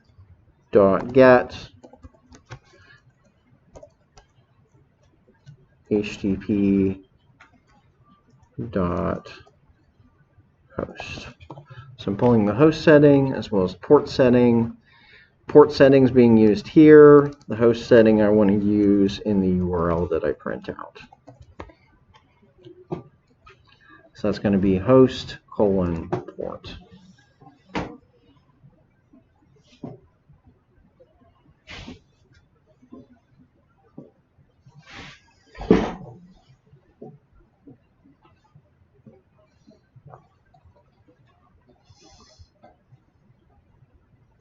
So oftentimes as things evolve, you might start with, hey, maybe you're pulling it from one place, like pulling it from environment variables directly previously, or pulling it from other sort of sources. As you find that, hey, this is something I need to be able to configure, oftentimes we push these things into the config package. Cool. One of the things this means is that this is like the starting point for your default.json. It should grow. You should have more settings in here by the end of the semester, right? Because you're going to find that there's more things that you need to configure. Does that make sense? But it gives us a centralized place to do that, rather than strewing that throughout our code. And so little things like, hey, I need to be able to configure the host and port, we can start pulling that out. Okay? Next up, we want to add a file for storing all of our database logic. One of the things that commonly happens is, as we're starting to build these applications and they start getting bigger, you're going to find that a lot of your code is using the database, right? And so you could put all the code for the database everywhere you need it. That's going to lead to a very messy application. And it's going to make it very hard to figure out what's going on. So I actually don't even want to start at that point where we're just mixing our logic in with the rest of the code. We want to keep our database logic separate. So what I do is when I'm starting this out, so we kind of have server.js, I'm going to create a database.js. So we're going to call this, maybe we call this database.js this time. So database.js, there. And so the idea of as much as I can, I want all of the logic that connects directly to Mongo to be in this file. And the idea, the goal, is that the rest of the code shouldn't really know about the fact that we're using Mongo as much as possible. That's not entirely achievable. There will be places where it needs to know we're using Mongo, but we want to limit that, right? So if you needed to drop in a different kind of database, let's say you wanted to drop in MySQL or Postgres or something later on, you want to make a decision, you can then change this file, just this file rather than changing everywhere. Cool? So in database.json, I need a few things, right? So in order to work with the database, remember, what are the dependencies that I need? What are the dependencies that I needed to get started working with the database? We had this a minute when we were looking at connect2.js. What were the things that I needed to bring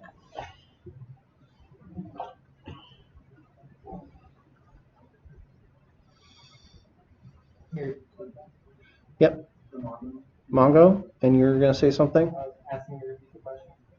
What do you need to import? What do I need to require at the top of the file? Huh? So yeah, so Mongo and config. I need both of those things. Okay, so let's say const curly braces, I'm going to say require, and we're going to require MongoDB. And remember that there's a few different things in here we're doing the structuring here because we only want to pull part of it. I'm going to pull back the Mongo client class and the object ID class. That's all I need. So the Mongo client and the object ID. If there are other classes you need, you could add them, but that was all we'll need for our purposes. Also in there, I want to bring in config. Const config is equal to require config. Okay. So that will set it up with the dependencies that we need right now.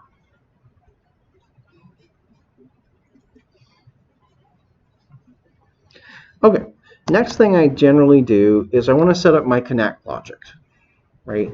So in terms of my connect logic, remember I created a global variable called underscore database, underscore DB, and we're going to start that out as null. I also need to bring in that connect function, right? So remember that was an async function.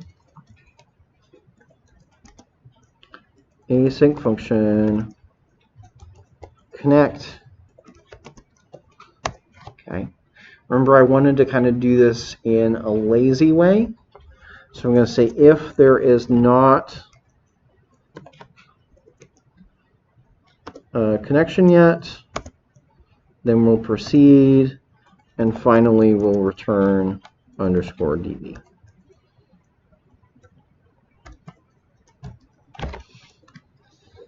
Okay, so the next question is, and this is kind of like just trying to refresh and remember what all needs to go in there, right? What did I need to put inside of that if statement? Does anybody remember? What were the I think there were like four or five lines of code that I need to put in there.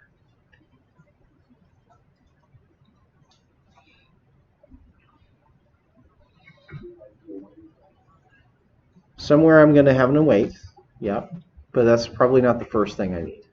URL. Yes, so the first thing I need to do is load up the configuration settings, right?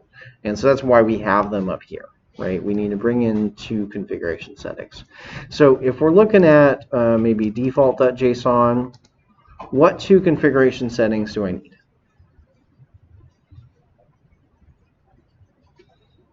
URL And the name, right? Okay. So I'm going to go in here, bring both of those in. So const db URL is equal to config dot get, and I want to get the db.url setting, and as well as the const db name is config.get db.name. So bring those two in. That gets me the connection details that I need. Okay.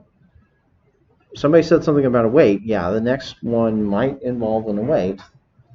What's the next thing I need to do? So I've got the connection details, and then what? const client. Okay, so const client. So I'm going to create the client. Is what? Await Mongo client connect. Okay, await Mongo client dot connect. DBA. Yeah, you see the hint, by the way? It says it takes a URL and it returns a promise for a Mongo client in my tooltip there. So I'm going to pass in the DB URL, and the fact that it's returning a promise tells me that I need to await it. Okay. Next up, what's the last step? Well, I need to select the database. So the database is equal to, if I remember right, client.db. And here we're going to specify the database name. And you'll notice here that it says that it returns a DB. That's what this is after the colon. So because it just returns a database, it's not a promise for a database. I don't need to await this line. I did need to await the connect because that's a promise, but not the DB function. Cool. Okay, so we have a connect function. You will remember that there was another one I added in there, which was to ping the server, right? So we might want to add that in too. Async function. Let's do a ping. What was the code that I needed to put in here? So remember, the first thing I need to do is connect to the database. Anytime I'm doing something with the database, we need to connect to the database first, right? So how do I connect to the database? Well, I need to use this function, right? So I can say, hey, let's call the connect function, right, that we just defined. We can kind of see from here, at least from the tooltip, that it says it returns a promise for anything, right? Now, the reason that it's saying that is it doesn't actually know what data type we're returning, right? So if I leave it this way, it's like, I don't know what you actually should be returning. I just know it has to be a promise because it's an async function. So oftentimes it can be helpful to add a little documentation here. If I do that /**, let me do that again. If I do here /**, you're going to see a suggestion there. See JS comment, that's mnet coming up. If you then hit tab, it'll complete it, and you can kind of see what's going on here. So first you want to say kind of what does the function do. We say, hey, this is connect to the database, and it returns a promise for a database. And by putting that in there, that will kind of change the tooltip, or at least it should here, although it doesn't seem to have had an effect, which is kind of interesting. I saw tooltip. Huh? I saw tooltip. Did you not see it? You said what? I saw a tooltip. Did you not see it? This is all I'm seeing. I'm still seeing the same thing. Oh. It still says promise any for me. It didn't actually change it. Unless I'm missing something. Does this maybe need to be in curly braces? Maybe that's what I'm missing. Curly brace.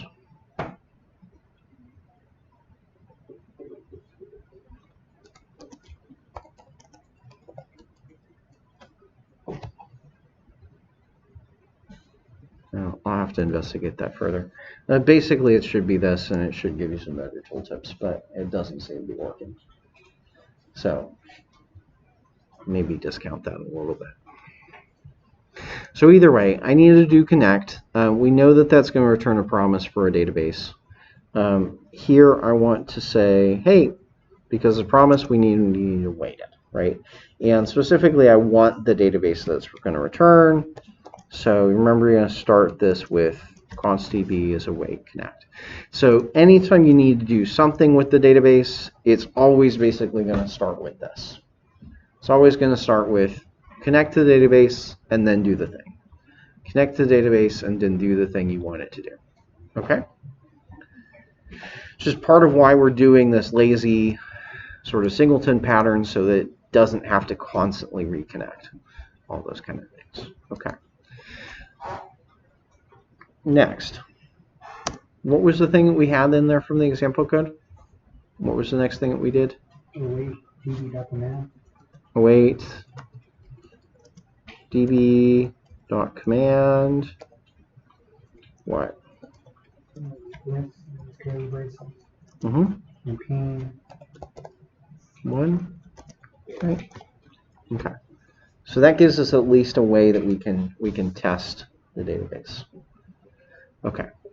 So one of the things I kind of forgot to mention, we typically want to have some sort of log in here to know when the database connected. So I may want to have some way of logging that those things happened. So just like other packages, I typically include debug up at the top. So const debug is equal to require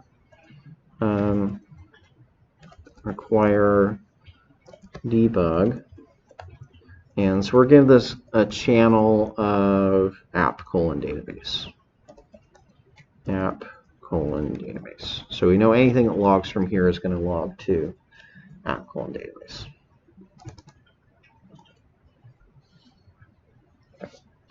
So there's a few things I would want to log. Like, so for instance, in here, I might want to say after we connect or such, I might want to say debug connected. So that way I know every time this connects, at least that is logged. Okay. So I know how many times connect's been called. Connected. And I might also want to go into the ping function and say ping.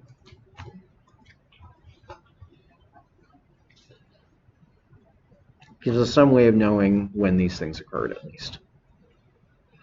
Okay.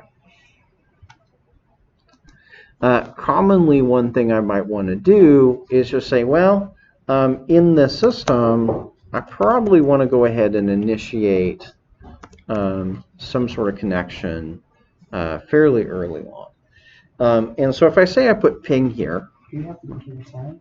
Huh? Do you have to put the return for ping functions? No, I don't need a return.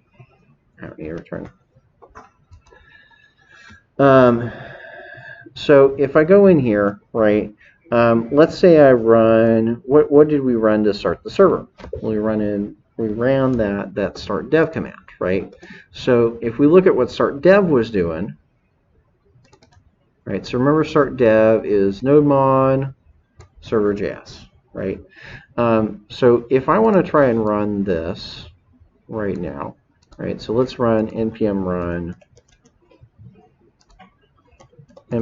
run start dev. You'll notice the server kind of starts up and runs. All good so far. But we're not seeing this ping, right?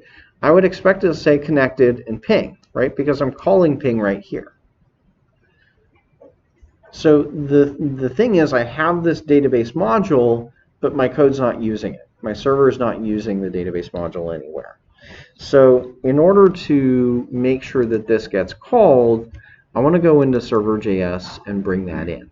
So I'm going to go up to the top of server.js, const db module is equal to require database.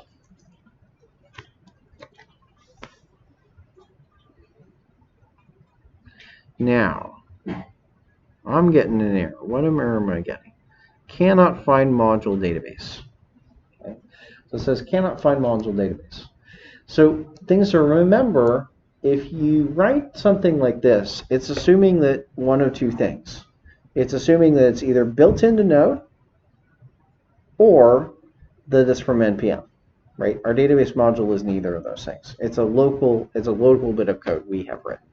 So when we have local bit of code, we have to specify that. So I have to say like /, saying it's in the same directory as my code there, right? And so now that I brought in, this should be singular, DB module, it's going to say connected and ping, and you can see it on the database channel.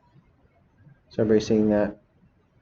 So I can at least tell that when my server gets set up, it's actually trying to connect, and it is actually succeeding. So that's helpful. So we might want to say, okay, now that we've got some basic sort of like rigging in there in terms of working with the database, we got to connect, we've got to ping.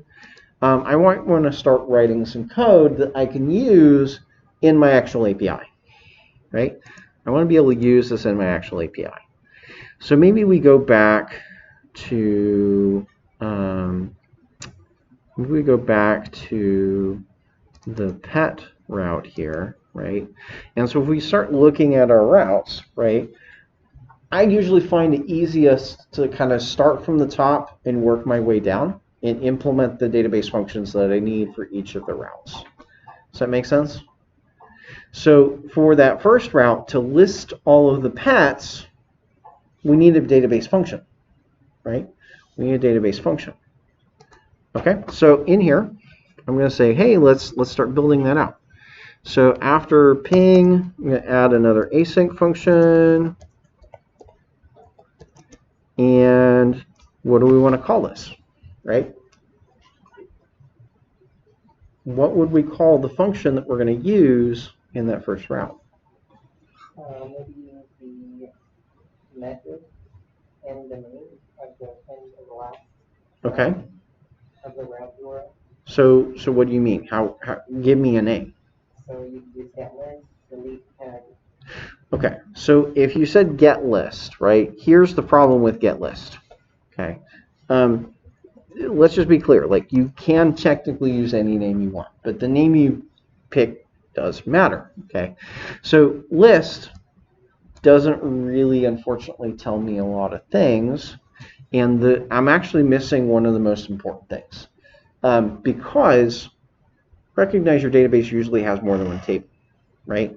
If I say get list, which list? Which table?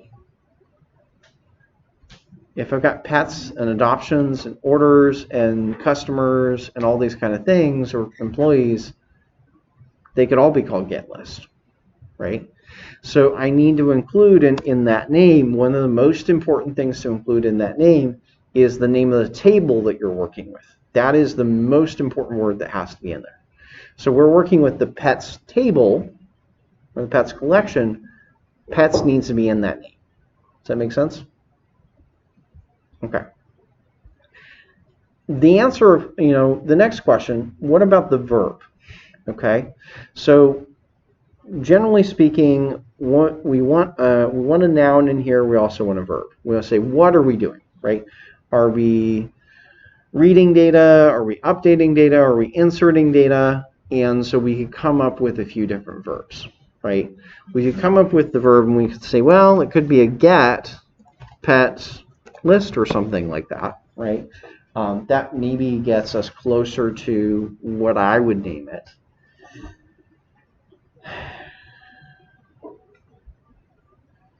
The problem I have with calling this get, okay, the problem I have with calling it get is typically from an object-oriented standpoint, we have getters and we have setters.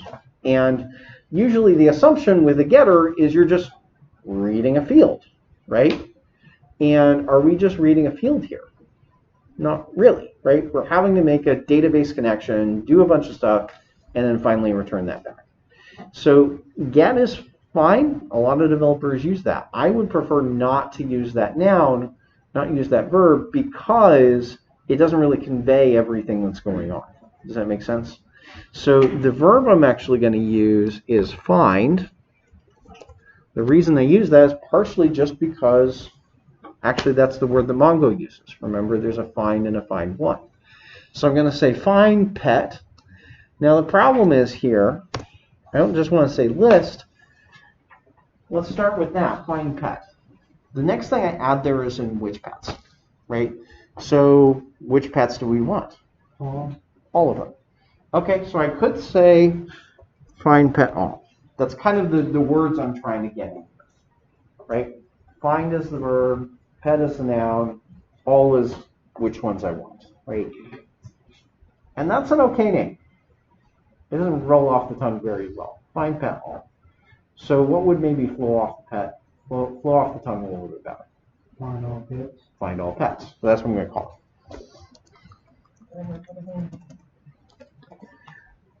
Okay. Does my naming scheme make sense now? Find all pets. It tells you all the information you need without a bunch of extra superfluous stuff. Okay. So I'm going to find all the pets. What's step one? Step one is always connect to the database. Okay. So const db is equal to await connect. This may seem redundant that I keep writing connect. Don't worry about it. It's okay. It's not worth stressing about. Okay. So we're connected to the database. Then what? My goal is to find all the pets. So, what's next? I start with the database, right? What do I need to write? Dot collection, right? Because I need to pick the collection. Which collection am I picking? That's a good question. Do we name it pets or pets? I typically prefer the plural, so I'm going to call it pets. So DB collection pets. What's next? We do a find on that. A find. Okay. What are my criteria for finding? Nothing, right? And so that means I'm just going to put a pair of curly braces there. Say, hey, I want everything. What next? Return that? Okay. So remember, what does find return? Find returns a find cursor, right? Which actually I don't want the rest of the code to know, because that's kind of typically I don't want the rest of the code to know, because that's kind of a nuance of Mongo, right? Actually, I would prefer in this case to have the rest of the code get an array, right? Actually, to keep this simple.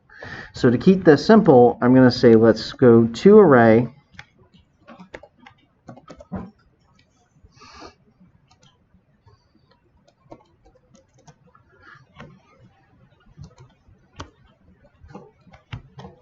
Now, I technically can safely return that.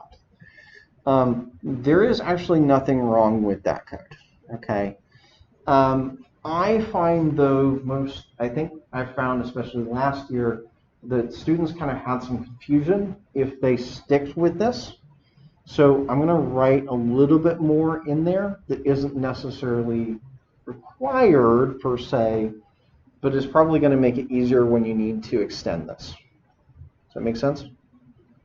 So if I look at what toArray returns, right? Remember, toArray is going to return a promise to the array, right? It's going to return a promise to the array. Because I'm in an async function, that's actually perfectly fine for me to return a promise. That's technically fine. But it's oftentimes a little bit clearer if I write something like this. Const pets is equal to await the pets. just a reminder that you have to await that promise and then return the pets. Don't need to return. Don't need to await to return. Promise to return. Huh? You don't need to await a promise for return. Right. I could technically, like, I can write it this way, I can write it that way, or I can write it directly there. Okay. But I would stick in that habit because it's going to make it easier if you want to do some more complicated things. Okay? Because then it looks like you're actually returning an array, which basically you are. Right? Previously we were returning a promise for an array. Now we're returning the actual array. And that means I could do things like in here, if I wanted to change that data, right, I could put a bunch of JavaScript code in the middle there, right, if I needed to do some additional things after I got the data. That's the difference. Does that make sense? If you just immediately return, that doesn't give you a chance to do anything with the array before you return it. So that's why I'm structuring it this way, to try and future-proof you. Okay, so I've got this function find all pets, right? Okay, where did I need to use this? What module did I need to use this in? Huh? The list API, right? Right, so I'm going to go to routes API pets.js, right? And so to use this module, I need to bring it in. So const db module is equal to require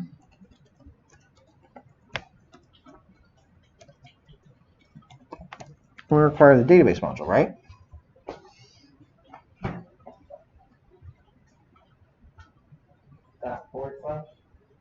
Okay. You're right. Why did I need to include that? Because otherwise it's wondering if it's native to Express or Node or whatever you said. Native to Node or it's an NPM package, right? So I need to clarify that. Now, remember // represents that it's in the current directory. It's in the same directory as this file. Is my database module in the same directory as pets.js? It's not, right? And I don't want it to be. You know, I want it to be somewhere else, right? So I'm putting it up here at the root. That's intentional. Means it's not in the same folder, right? So to figure out how do I get from here to there, right? How do I get from this to the directory that has the database module? I have to go up 2 directories. I have to go up 2 directories, right? I have to go up 2 directories. So this is actually going to look like // //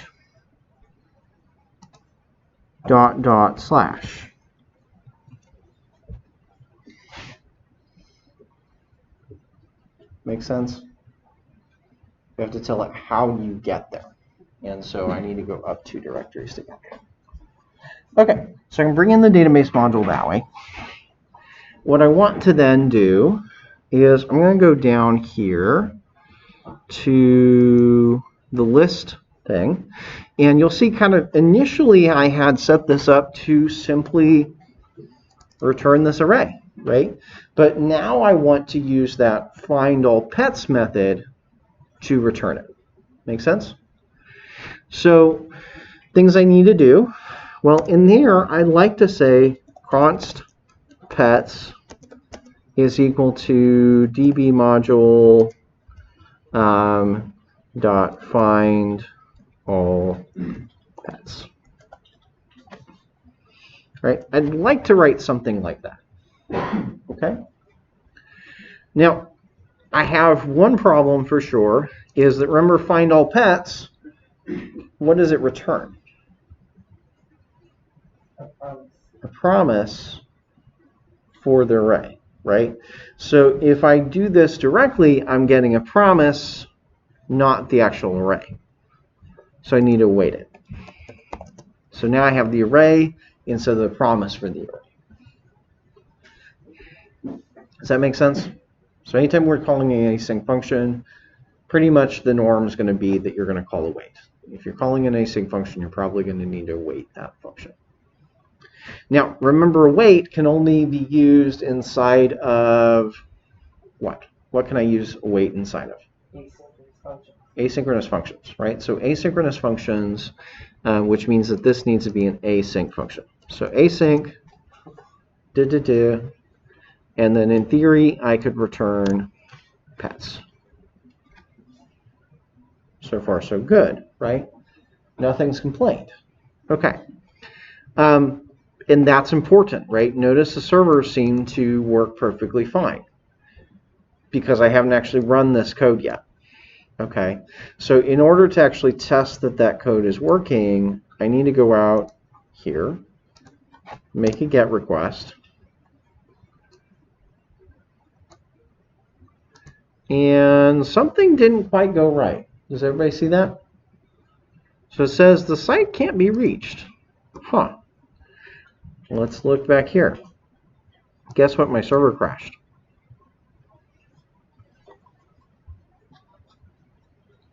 Yeah, I wonder why it didn't show up. The IntelliSense didn't show that function. Yeah. So there's something here. It says db module find all pets is not a function, right? So as far as the pet.js file is concerned, that function doesn't exist. Is everybody with me there? Doesn't exist. Okay. So because we missed something that we needed to do, which is pretty important. Okay. So in terms of database, right, we've defined a connect function, I've defined a ping function, and I've defined a find all pets function. If that's all I have, these functions are only declared within the scope of this module. They're not globally available to anything else. So in order to make them available to something else, I need to export them. So down at the end of the file, you're going to say module.exports equals an object. Okay, so we're going to build up an object, and that object is going to contain all the functions we want to export. So I want to export connect. So I'm going to get connect, ping, and find all pets. So this is going to make these functions available to the outside world. So other modules can use these methods. Without that, they're not exported. Okay, that's really important to remember. Just because you declare a function here doesn't mean that it's exported to the rest of the world. By default, basically, your functions are private to that module. Okay, so if we want to make the function public, we need to export it. Cool? Make sense? Okay. So that's pretty simple, and I think if we save that and go back to test it, it should work this time, which it's already actually rerun it. Awesome. So we actually have some data coming back from the database, which is what I'm seeing in the browser. Okay. Show of hands, who's seeing data in their browser? Who's seeing an empty array in the browser?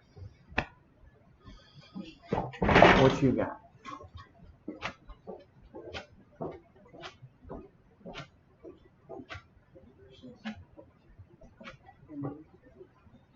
Okay, so that means you need to actually add a record to the database. Okay, we never, I don't think, have that. So, what can you request? Go back to the browser.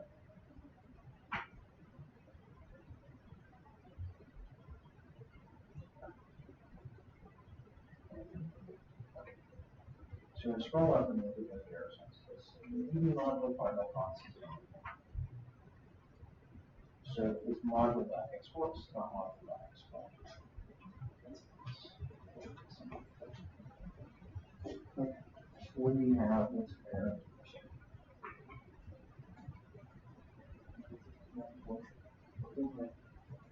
Go all the way to the bottom.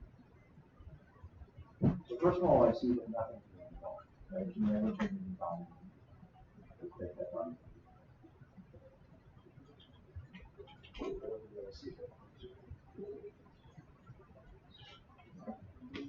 if you have an so if you have an empty array coming back from this, it means you don't have any data in the digits yet. So you need to add a record. If you get an empty array.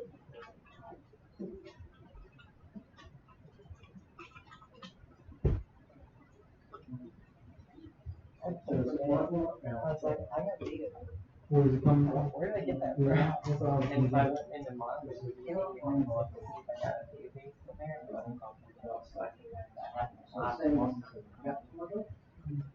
do you make that? No one can make up the point. So remember the dot slash. Yeah, we did that.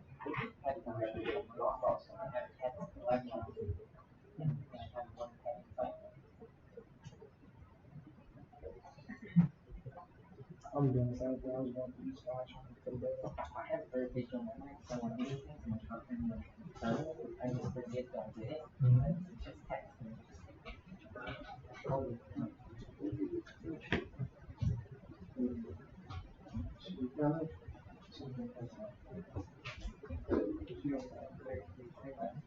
So go back to, yep, that's fine. You need to go to slash, maybe on, trading. Now go ahead and close this one. Where's this from?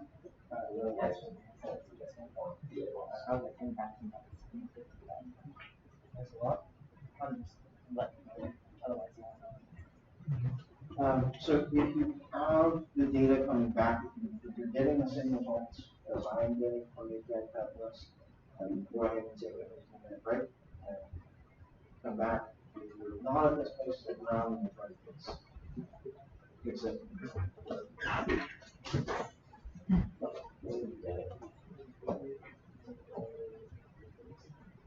Right, remember, so it says it's only valid in the async function.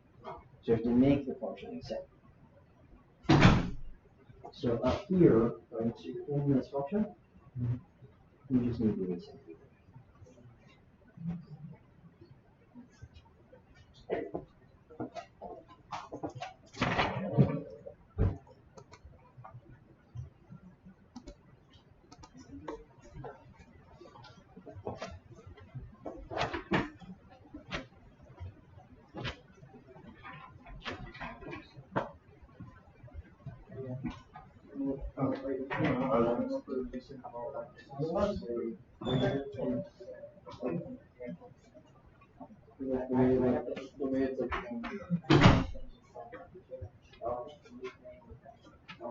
Yeah, it's if you look in this one, I look back.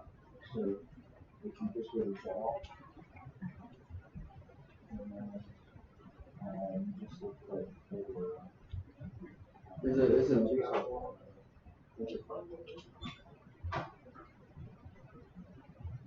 okay, right here. Yeah. That's what's okay, yeah. It's not that important because you can use Postman and Postman basically has that filter. But I do find it helpful, especially if you're publishing.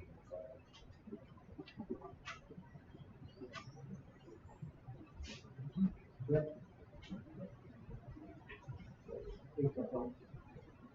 So just do it other. So either do that, here, or we can actually just do it here.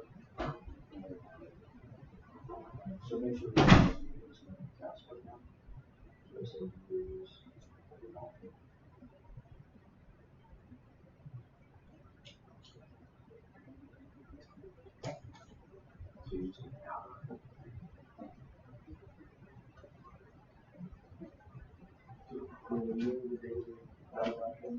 yeah.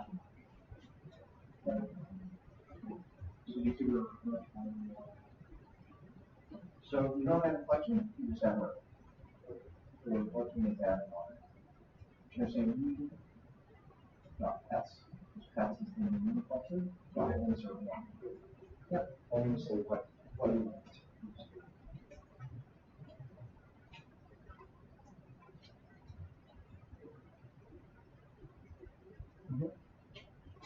Nobody knew anything wrong. So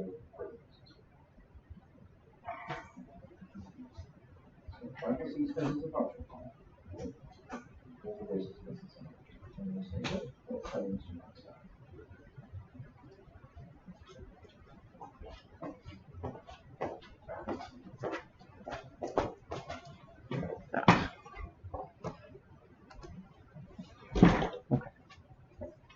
So you don't have to do that now. You still don't have the Chrome plugin, which I would recommend. Okay, we'll just go ahead. If you go, I would just go back to link in the Discord. The reason there's actually a few plugins that do the same thing. So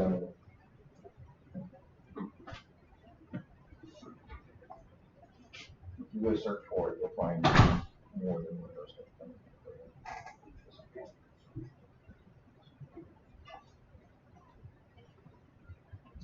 Do I change anything? Or is it automatic? It's all set up. If you go back to the page, back to tab, and just refresh it, and it'll be there.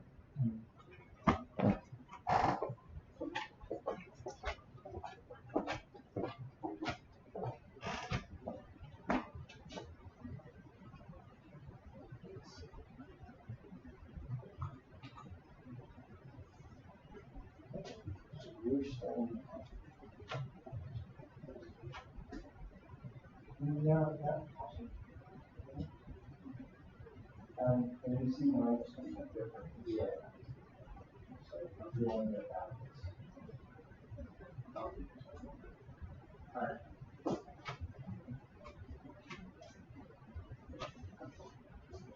And this is good in here.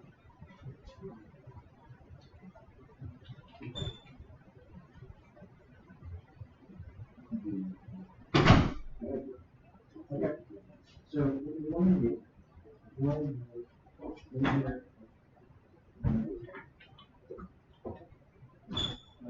take in UP.txt.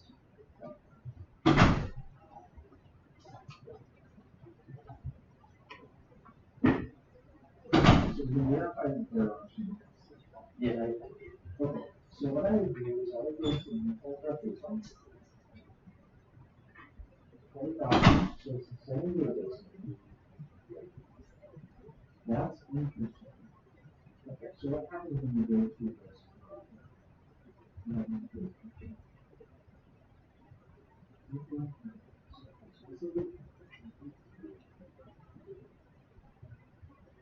Yes, that is.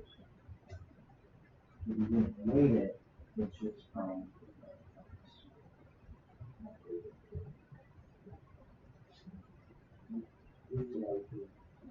Yep. Because what does it say? It says you have to have the wait field. So if the wait is invalid, then they say function failure. So you have to mark the function as why. So this function doesn't say it's terrible.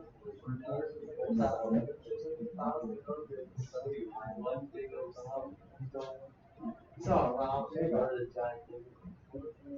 Tell them how it's so easy. It's like a 1,000. So you're missing.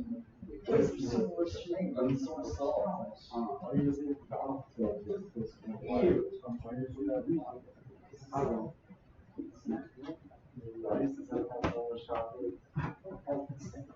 Yeah.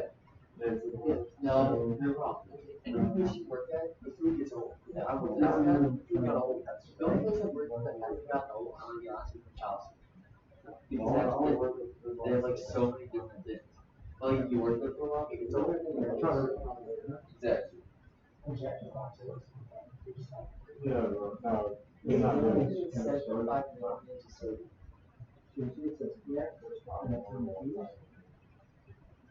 So saying it's using a connection. It's only 36%. More than like what that is. So now we kind of different services that we see more early. Yeah. Did you know that about the space?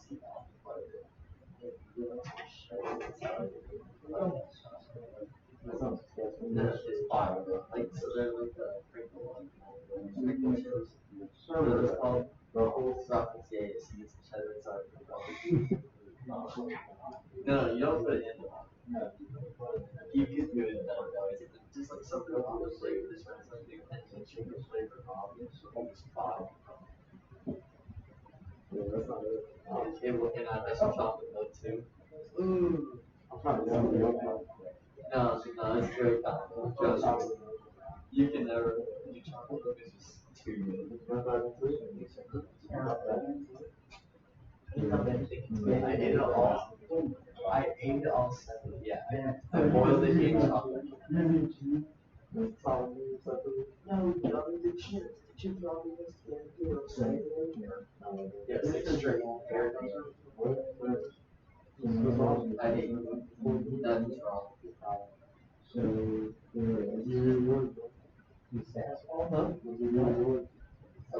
What? So, Yeah, it's processed on a just wax. That's what all the You would know. You're good.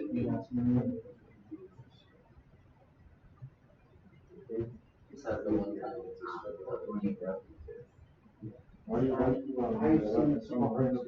Yeah, that's what I do. I attack you for your past mistakes. I want to get kids, right? So I mean, that's not me. Oh, you're happy with it.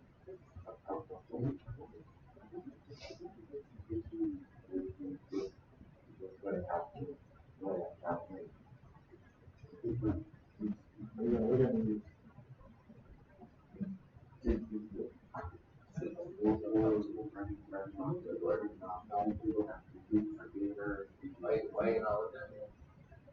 I don't know what's going on. You buy contact on chat or whatever.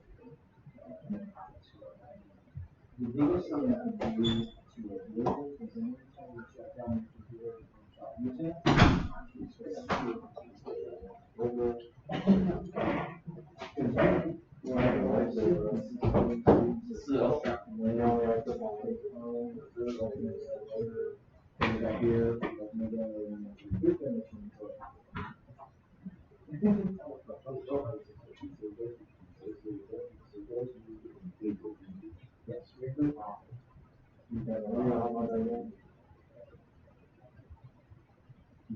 rather than because once the service is stopped, Well, my truck went on time. some of it's gonna.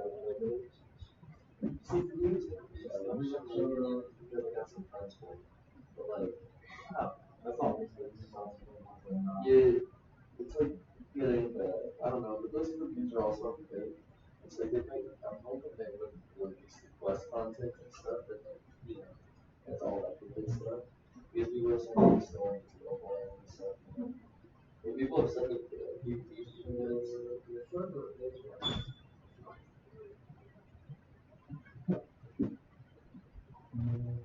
The next question would be on,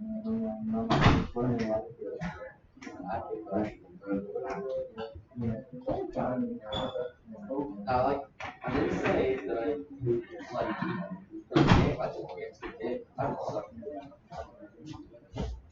I don't know enough time to really do that. I played it. That's not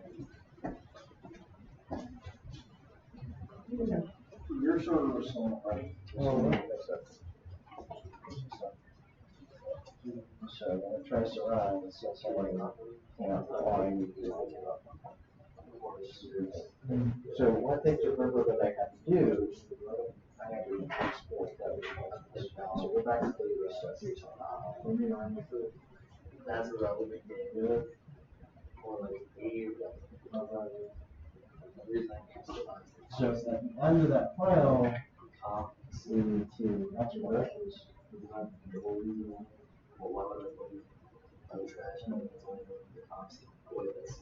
Yeah, I Not export. Some of these functions. We need to. I can appreciate people who do that. That's not If I put it to like, that's still not right. So go back and look at your, so this is. Aaron, what did you enjoy seeing? I would not play it. I know, but you're saying it's only known for its competitive scene, but what if you enjoy CS? But You I, said you only play the games if you enjoy it. but I will. I don't enjoy CS as much. I'd rather play Valorant than CS. Does Valorant have anything other than Compto? Go back to your. Yeah, that's like limited time game modes that every 2 weeks or something. And then, Is it against other people, or what is it? Yeah, that's horrible. yeah, true, right. They do have some bad balance. But I was thinking about other players. I've been on Valorant. So. It is not like I can Like see it right being now, cool. like escalation, it's kind of like a game type thing. I'm not gonna. But it's in like I got League. I got others. That's not what I play. Like, you know that the top on that game? Just a lot. Your whole gets the same Rust League. Now, like, everyone picks it and it's like everyone picks the same and so it's like So it's kind of balanced. yeah, when I was screen sharing that one night, that's why I like to play more than everyone's like the same agent. Yeah, I know. after a That's certain point in time, you get bored. Like, you have so much. So what's the point? League is something similar. I've played it 2 times. So Everyone plays the same. I mean, sometimes it doesn't go to 13. I only go to Well, I'm just like trying to. it's Verify verify. it's just kids. I would say it's I shouldn't be a lot don't easier. play Like they keep taking it out. Those more like like snowball fires. And then you like go down and play weights and then go to snowballs. CS going at a snowball. It's such a distracting weapon for the snowball. It was a real thing during last episode. It was kind of a gimmick, you know. That's a snow common thing. Yeah, I didn't play I'm not sure. And then Ellie Bradley. It's Probably like good, good practice. Huh? it's just how Bradley Bradley just gets takes that. it. You should have used those. But just imagine Bradley basically telling you that's one every like hour or so. No. It's Yeah. it's a lot. Some people It's actually really good. like the best part though, you know. And that's like that. I'm pretty sure that's like how you get like. I'm talking about the number pad. No, like you know, like So now you still need some data, still need some data. Oh. This is where I said you need to fix all these things before you work. Okay. Is everybody working now? Is everybody getting data back? Is everybody not getting data back? Okay, good. Okay, so going back to here, right? So we started to lay some of these things out, right? And so you can kind of see what the syntax of our routes is going to start looking like, right? So we say, let's go to the database, tell it to do a thing, and then we're doing something with those results, right? So now we're kind of interacting with this database, but it's kind of abstracted. We've moved a lot of the details into our database module, right? Okay, so what happens now when I want to, when things go wrong is the very next question I would ask. What happens if these things don't work? So if you have an error with the database, so let me recreate one of these, for instance. I am going to go to something called services.msc. This is the services that are running on my machine. So one of those services is Mongo, right? And if that's not running, well, then the database is not online, right? So I can actually go in here all the way down, find the M's, look for Mongo, Mongo database server. I'm going to stop the server for a minute. Okay. So now my server is offline, right? And if I were to go to, say, Compass,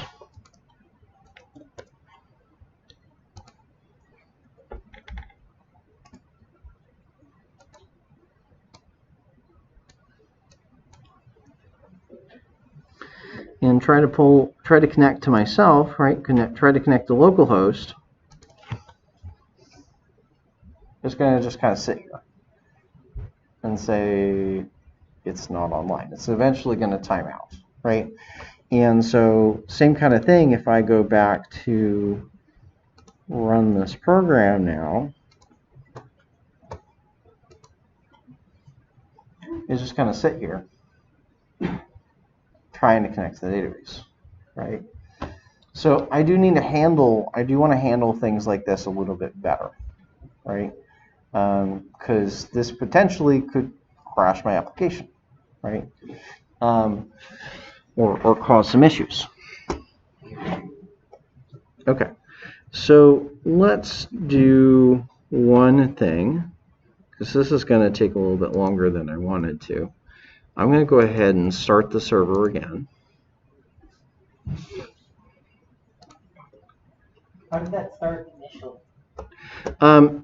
The way this works, and this is kind of already tackled by the installer, when you installed the MongoDB server, it installed itself as a Windows service. Windows services can be configured to start with Windows. So you see how this is listed as startup type is automatic.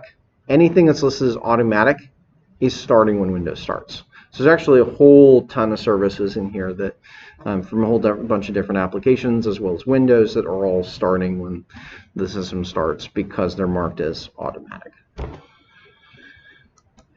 So those are things to keep in mind. Okay, I should be able to come back here, right? Okay, so one of the things that happened, eventually it timed out, and it actually crashed the server. The server is completely offline now because of that. Like the users can't connect to our system at all. And so you can kind of see it came out with this connection, eConnect refused, right? So one important thing to do anytime you're working with async await, at some point you need to handle the errors. Remember we kind of talked about this, right? So when I'm using this, at some point I need a try catch. So that try catch is going to be up here on the route. I'm going to say try catch error, and if anything goes wrong, then I'm going to go ahead and pass that off to next. Okay. So if anything goes wrong, we're going to call next. And so as long as things are happy, as long as nothing goes wrong, that code just gets ignored. We just do the normal pathway. This only occurs if an exception is thrown. Okay. The nice thing though, this will catch exceptions anywhere in the try block, including all the functions that the try block calls.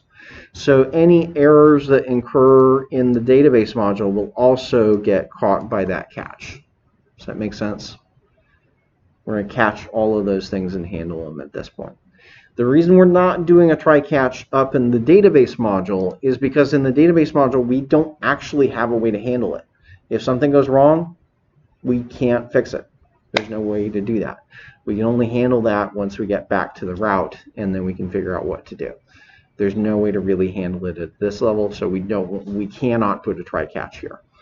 If we put a try catch here, we'd just be swallowing errors and pretend they don't exist. But I don't want to do that. Okay, so I want to be able to show those errors when they occur. One way I can make an error occur, another way I can do that, so I could have the server be offline. Maybe an easier way to test this is to quickly go into find all pets and let's say throw new error. This is how you throw an error in your code. So let's say we throw error test. So it's going to have the message of test. So when I do that, save that, go back here. It's going to throw that out, and actually there you see it.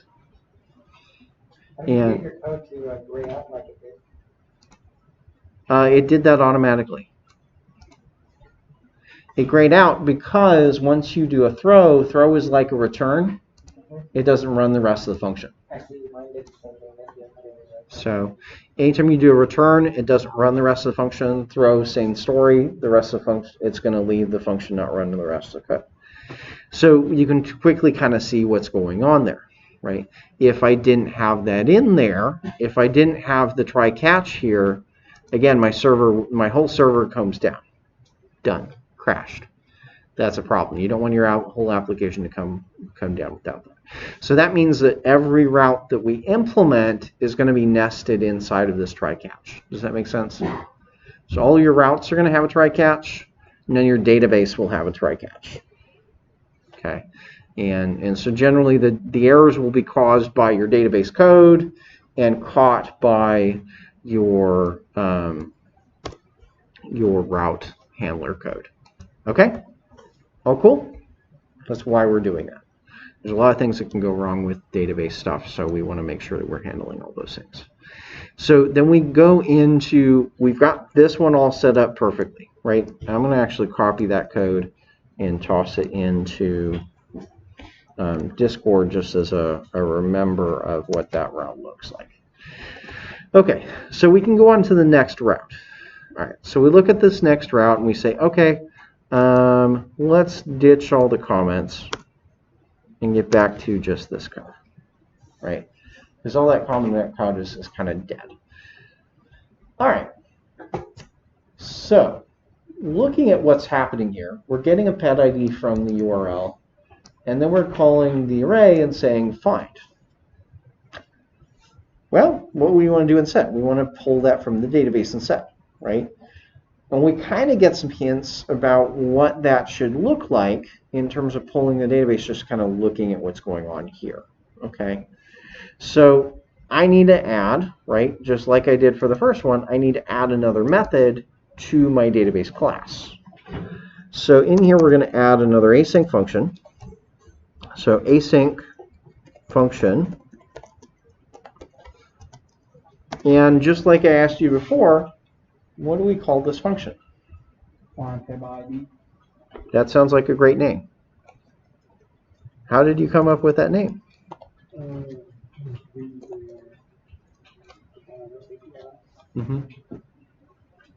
Because I would say I want to find a pet. So remember I started with the other one, I said find pet all. I'm like, well, better name. So find pet, and I want to find it by the ID, right? Well, if I want to find it by ID, I need some parameters to this function, right? What am I going to pass to this function? Okay, so we're going to pass the pet ID. All right. Remember, first thing we need to do is connect to the database. Boop, boop. What's next? So we're going to say database dot what? Start by collection. So we're going to pick the collection. And what is our collection name again? Pets. Pets. Okay. So we're going to say the pets collection. We're going to say, again, find. What's our conditions for finding it this time? We'll do $equals. We'll have to specify field. So we'll do ID underscore ID. Right. So remember the primary key is underscore ID. So primary key underscore ID colon $ equals the pet ID that we passed in.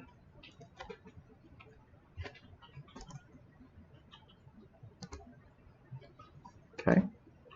So collection find, and how many pets do we expect to come out of this? How many pets do we expect to find? One, right? So if we expect multiple pets, remember we're going to use find many. If we expect one pet, we're going to do find one. So this is rather than here we did find to array. Here we're just going to do find one. Okay, and just like toArray returns a promise, find1 returns a promise, so I'm going to await that and save it to a variable. So const pet is equal to db await db collection find1, where the ID equals pet ID, and then I'm finally going to return pet. Does pattern start to kind of sink in? And there's a lot of kind of repetition with these different functions, and it's okay. It's something hopefully you're going to get used to. Okay, so I can get a pet by its ID. Am I done in the database module? Is there anything else I need to do before I leave here?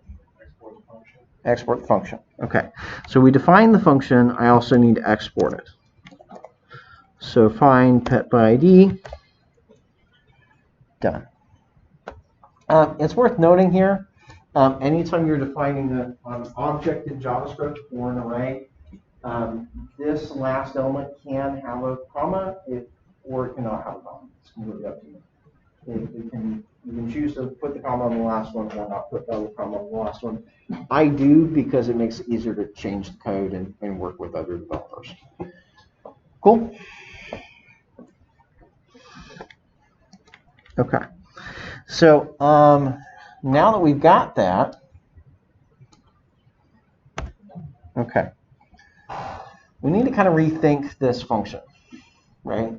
So what's one of the things I need to remember to do for all these route handlers now? We had to change, how did we have to change the list function? We had to make it async. So it turns out that basically all of the routes in our API will need to be async. All the routes in our API will end up needing to be async. What's next? Try catch. So we're going to go ahead and add that in there. Try catch. Error. Beep. And if something goes wrong, we just pass it off to the error handling middleware. And just a reminder as far as where the error handling middleware is, if you go back to server.js, it's down here, lines 21 to 24. That is where the next is going. It generates this 500 error and passes back with the message. That's what's happening. So if anything goes wrong, it's going to that error. Okay, what's up next? Remember, my goal is to say, hey, you asked for a pet with this ID.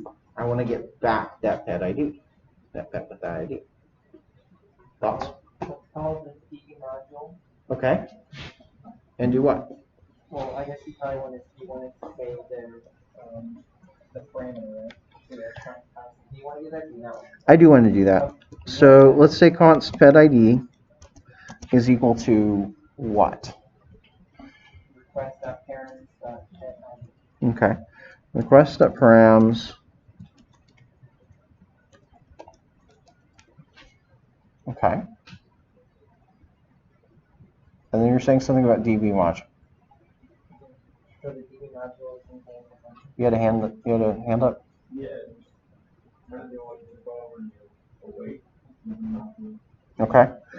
Yep. So we need to await DB module, and we're going to call find pet by ID this time, and need to pass in that pet ID. Okay. I do want to save that to a variable. This time I'm going to call pet because it's a single pet. It's not an array of pets. What else?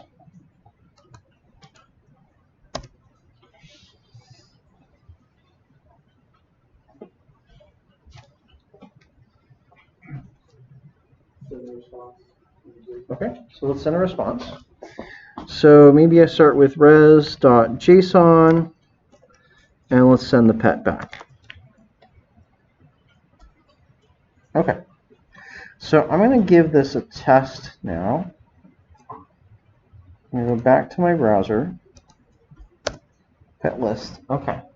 So I can see the ID of the pet here, right? And it looks like the ID is 615, etc. So I'm going to put that into the URL, like so. Now something interesting happening. I put in the ID correctly. This is the correct URL, but I'm getting back null. Is everybody seeing that? I'm getting back null. Is it because we have to send pet ID as an object ID? Yes. So I need to send this as an object ID, not as a pet ID. So one way I could do that, is I could go up to the top. I'm going to undo this in a minute because I'm going to show you a different way to do this. So MongoDB, object ID. So I could go up to the top here, and I could say object ID is equal to require MongoDB. Right? I could add that in here. And I can build my application that way. There's nothing per se wrong about that. The problem is that it kind of gives this module a little bit too much knowledge of the database than I would like it to. I would like it to have less knowledge about the database. So if I'm including the MongoDB module, that means it has too much knowledge. I don't want to include anything from the MongoDB module if I can avoid it. So, if I had done that, though, then the code would look like this. I would say, hey, I can convert it to an object ID, right? It's kind of what I would like to do. But I want to do some indirection so that that's not happening. Does that make sense? I want to do some indirection so that that's not exposed. So rather than writing it this way, okay, I'm going to go back to line 6, and if you've added in the import for MongoDB, remove it, because I don't want to include anything from MongoDB, just the database. Inherently, the database kind of has access to that, so technically all I have to do is kind of define a function over on this side that can expose that for the rest of my code. So I could go in here, and honestly it could be anywhere in the code. Maybe I'll do it up towards the top. And let's define a new function, const new ID is equal to take in a string and return object ID str. So I'm adding a little function up at the top.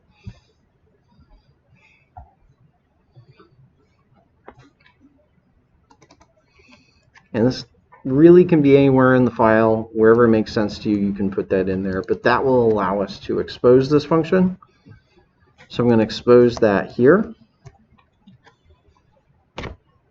Module.exports. So now I've got a new ID function I can use wherever. So if I go back to pet.json, what I want to do here is I'm actually going to make this look like db module dot new ID. Okay, so I can do that. That's still a little bit more verbose than I would like it to be, because I kind of want to just say new ID. Does that make sense? I kind of don't want to have to include the DB module there. Is everybody seeing that? So it's perfectly valid to do it this way. I find it convenient to do this. This is kind of going to look a little bit weird. New ID. So what I'm doing is I'm asking for, oh, my syntax is wrong. Missing initializer in const declaration. No, I can't do that. So I would have to do it as a separate line. So if I wanted to pull it out separately, then it would be require database. So if I wanted to pick out just a single function, I can do it with destructuring like this, or I can ask for the whole thing. So for instance, if I wanted to just pick off the methods that I'm using and just say, hey, I want new ID, find all pets, find pet by ID. Like, you could totally just do that, right? And just pick off the methods that you want, or you can grab the module as a whole. Make sense? Completely up to you as far as what code style you want. The difference here is if I pick it off this way, then it's just new ID, just find all pets, find pet by ID. Otherwise, it's db module dot new ID, etc., etc., etc. So I can go those different rates. I'm going to just bring in the new ID one this way and bring everything else as db module. So db module is the whole thing, and new ID is just the one. That lets me write code like this if I want to. Make sense?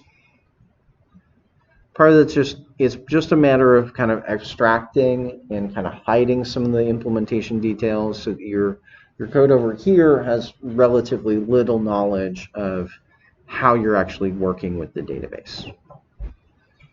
Yeah. I do not, because the object ID just returns an object ID. It's not a promise. Because actually this is very fast. This function runs very fast. There's no reason to await it. Okay, so that's what that would look like. Okay, let's see if that makes a difference. Refresh. Yay! And I can check real quick. If I try changing one of the letters, I'll see that I still get null. So I get null for ones that are invalid. One thing to watch. If I type in add in some additional letters in there, or you try to do like pet 1, 2, 3, you're going to get this error. It says argument passed in must be a buffer or a string of 12 bytes. You see that? So remember that's pulling it from the error handling middleware. If I want to see the full stack trace, I can go back here. And so we see, it'll tell us something about the object ID. We're going back to here, going back to pet API 28. So if I look through the stack trace, I can kind of find out where this is. So we know it leads back to line 28. Okay. Well, what happens is when I try to construct an object ID,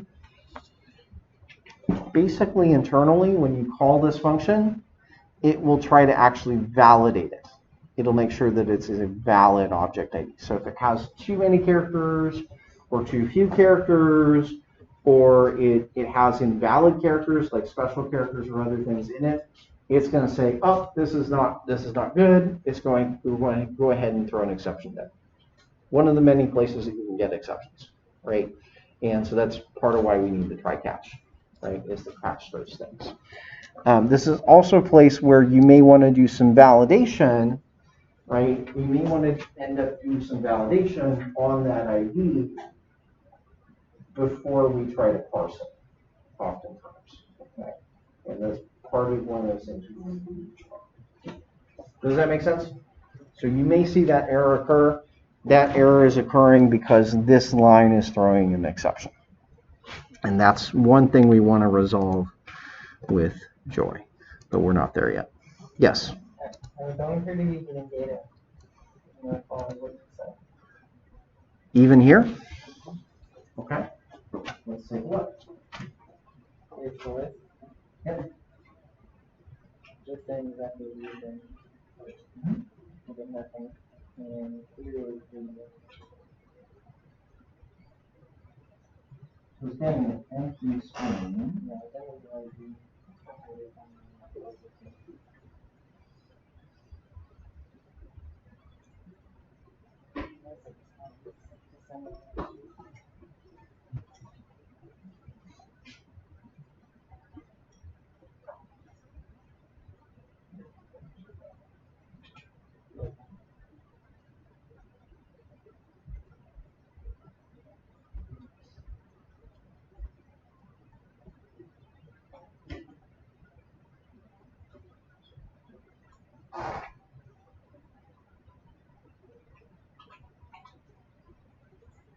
it doesn't come along. Yeah, pull up Compass, if you would, and just take a look at what's in it. What I want you, It tells me, it gives me. look for Mongo. Yeah. Do me a favor and check that it is an actual object ID in the units, and I'll start.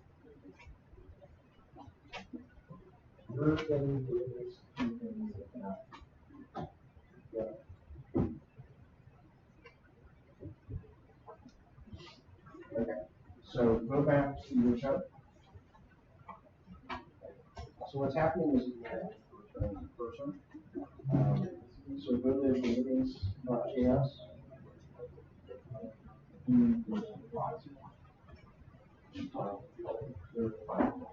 There's find one within the promise for it, whereas there's a lot of these within there's not.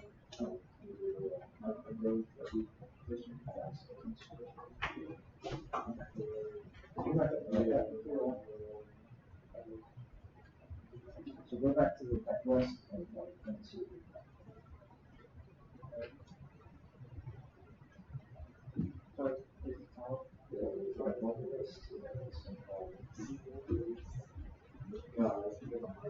Okay, so remember that example code that error we put in, if I test it, you still have that for the database. So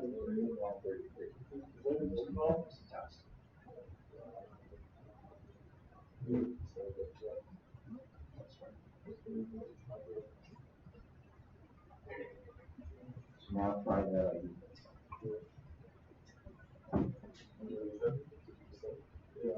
Your ID is going to be different.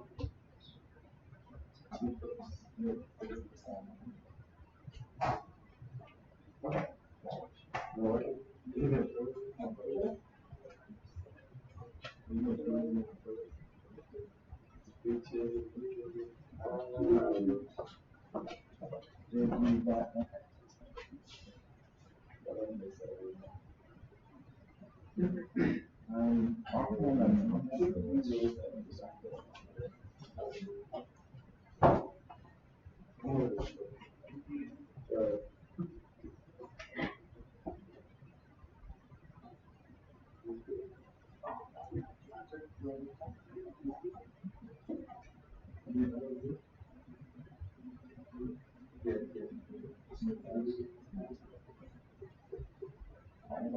I'm not seeing the problem.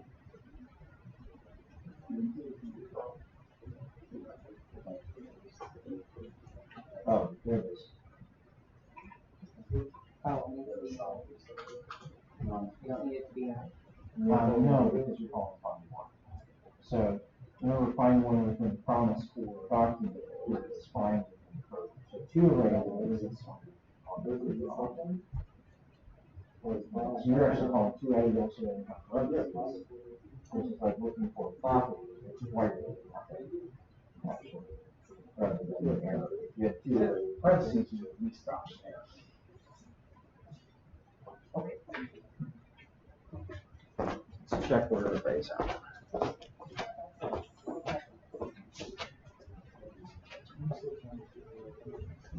So,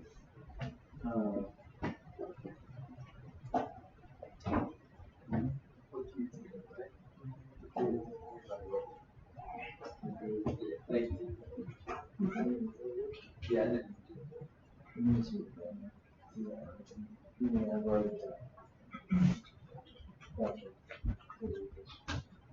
You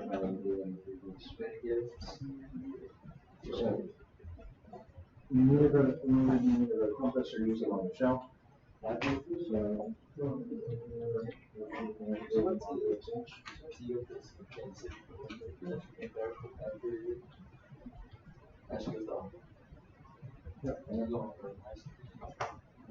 so use cat dash dot. Oh, wait, yeah, and then she's got it. She's getting another. And then insert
You're an engineer, so software. That's good, dude.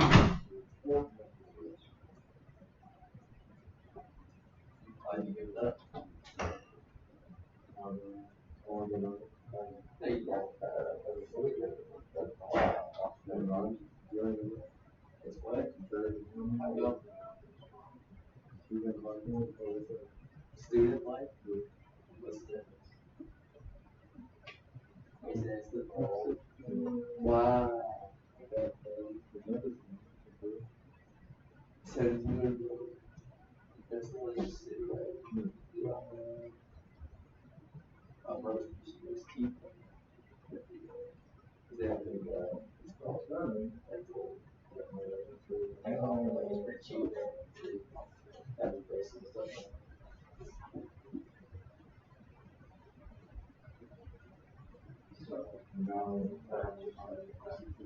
Yeah, it's just like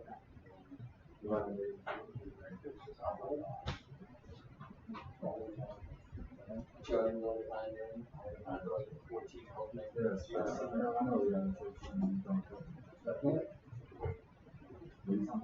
You're on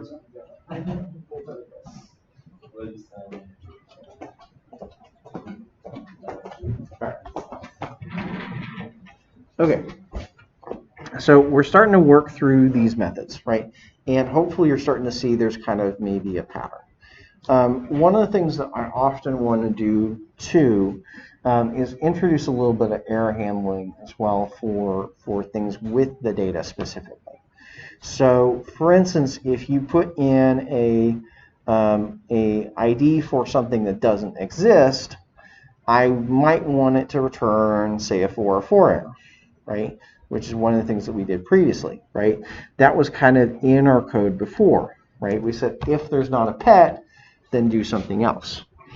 So I actually kind of want to reintroduce that code, which it's actually going to look kind of the same way. So I'm going to say if there's not a pet,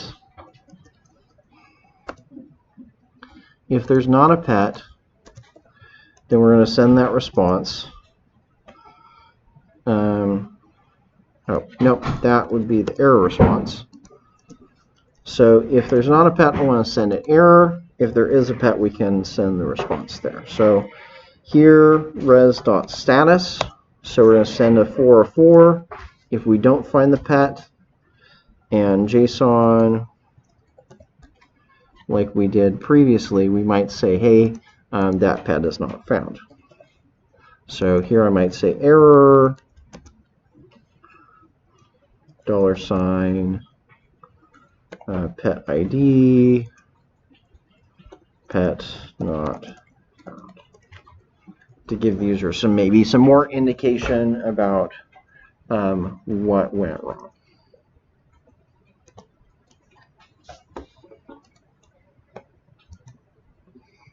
So if I do go here and change one of the letters, so I change the ending B to a C, it's saying pet not found in my browser there. So that's kind of a common thing that we do for kind of error checking.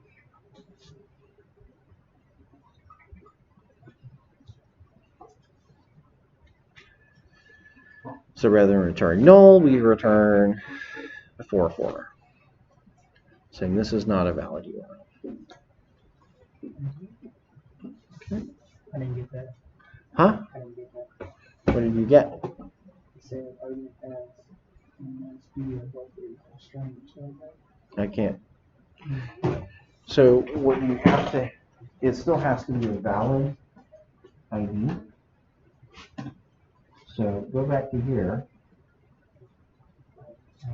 Like, yeah, change that, yeah. Just change one digit.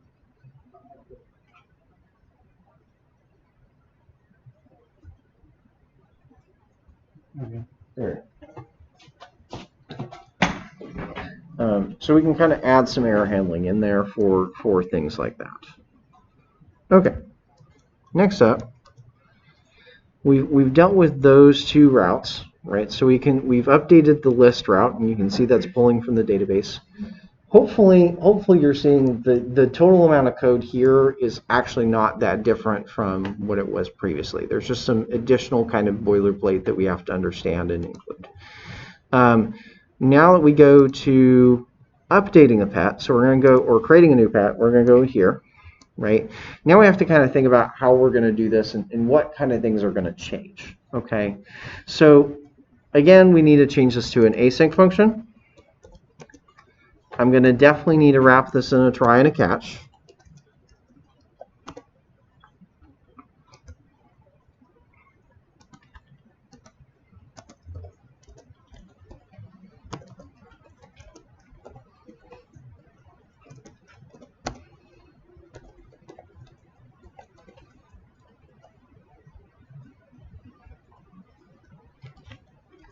And so I wrapped it in try and catch. I marked it as async. And let's kind of think about some of the stuff from working from the top. Now, I have some options here.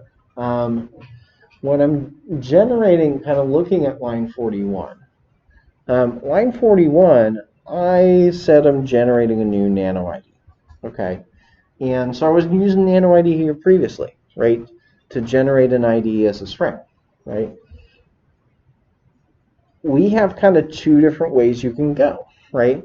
We could continue on that route and say all of our IDs are a string and use nano ID, or we can continue down the route where we're using Mongo object IDs as their IDs.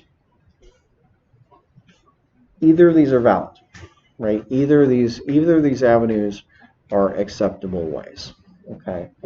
So what I'm going to do, I'm going to switch it over, though. I think I'm going to switch it over to use the Mongo IDs, the object IDs.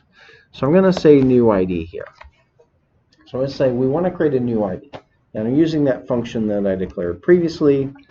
I'm just not passing an ID into it, passing a string into it. So we're going to say, hey, let's create a new ID. I need to now pull some data from the data that came in, right? That hasn't really changed, right? I still need to pull that in. I might do one thing to kind of change up how I built this here. I might going to clean this up a little bit and do this a little bit differently this time through. So maybe I come back. Maybe I come back and think of this over a little bit. Because it would be a lot simpler maybe to do something like this. Const pet is equal to, and maybe write this in a different style. So I might say, hey, let's just create the pet, underscore ID is new ID. The species comes from request.body.species. The name comes from request body name, and age would be parse int request body age. We've got the gender next. So gender is request body gender, and finally, I think I'm pulling the created date as the current date and time. So if I kind of pull that in, that's effectively doing basically the same thing that we had previously, but that might make a little bit more sense, and I think that consumes a little bit less code. In fact, it's going to make it a little bit easier when I go to Joy, I think, to write it this way. So I'm just refactoring a little bit as I'm going on. Okay. But other than other than the refactoring, this is basically the code we had before. Now, there's a few things that changes. Namely, here I don't have a species variable anymore. I don't have a local field named species. I've eliminated it. So this would need to be pet.species, because that's the one that exists now. And so similarly, it's going to be pet.name, pet.age, etc., etc., etc., pet.gender. So if I refactor that code a little bit, I'm also going to have to change how I'm doing the checks here. Okay?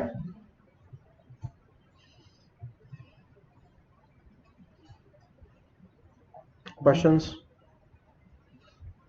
Okay.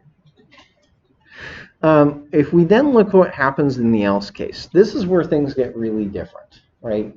So when I need to add a new pet, I can't do it the way I used to. I can't just add it to an array and then return it. I need to do something different. So both of these lines of code are going to change, right? So what I want to do is I need to go to the database and tell it to do the insertion, right? So what I want it to be is something like await blah blah blah. So maybe await db module dot. Now we need to come up with a new method, right? So what do we call this?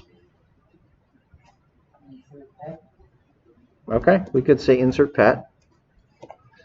If we wanted to kind of follow the same standard that Mongo seems to follow, there's a distinction between one and many. So I might want to say insert one pet, right? That way I leave myself open to create an insert many pets. So I might say insert one pet, pass in the pet, and maybe what we return is just a message. So I say res.json,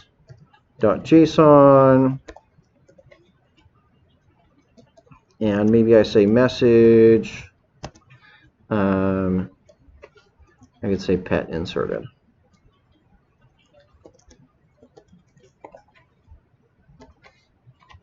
Or pet created, or added, or whatever.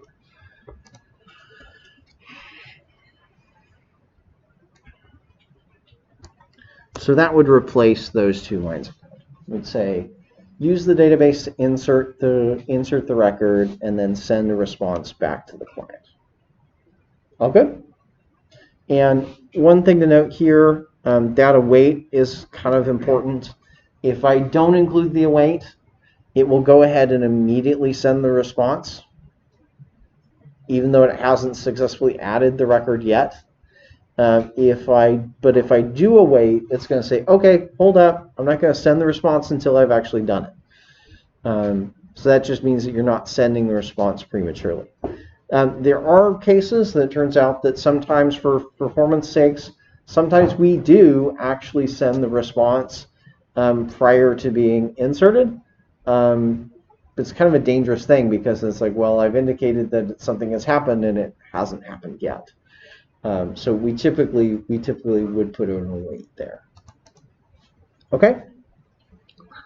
So I've made changes to the route, right? What do I also need? I need to make function. So let's go back to the database and let's write that function. So we know the name of it already. So async function insert one pet. Okay. What parameters does this function need to take? Just pet, right? Now, remember that pet object includes all this stuff. Like it includes the name, it includes the species, it includes the gender. So I'm just passing that as one parameter. I'm not passing that as separate parameters, okay? And part of the benefit of doing that, it makes the code grow a little bit more easily to just pass the whole thing. Okay, so I'm passing the whole pet, just like previously, connect to the database, and then we can do a thing. So we're going to have to wait something. It's going to be db.collection. We're going to go back to the pets collection again. And I want to insert something, and insert one record specifically. So it'll be insert one. And pass in the pet.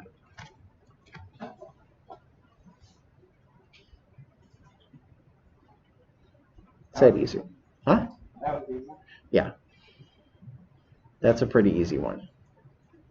Actually, working with SQL, this is quite a bit longer with SQL because you typically have to say what are all the columns you're inserting into and just a lot of verbatim there because of all of that. It's just like, here's an object. Pass it on along. So we're good there, right? So we can say, okay, I'm gonna pass through that pet. We're good, and it's gonna get inserted, and we can check that. Okay, so let's go into Postman now because we're obviously gonna need to test this with Postman.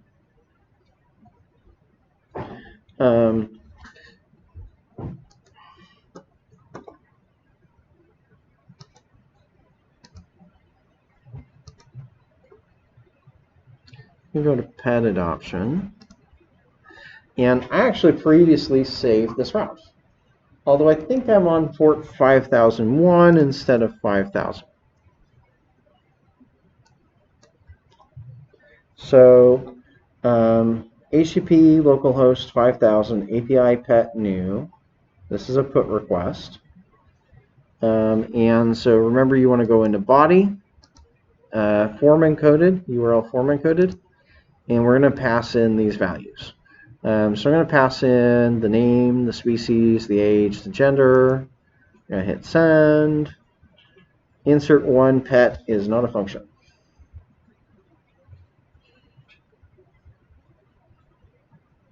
What did I do?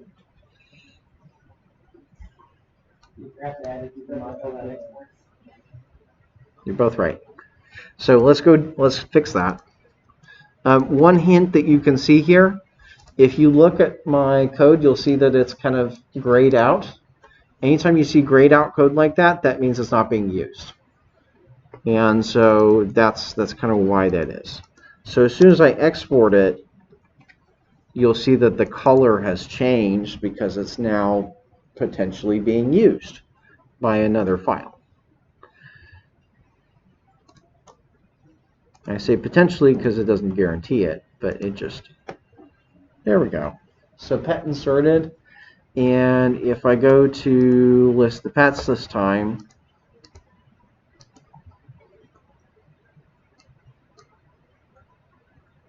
oh, I'm on port 5000. There we go. So now I actually have another pet in there, which is great.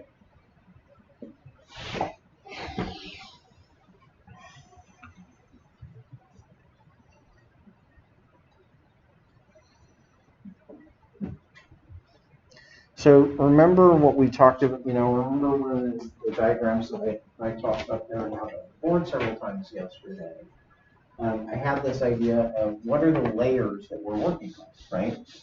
So if we look at where we're at now, we have, remember we have kind of a front end.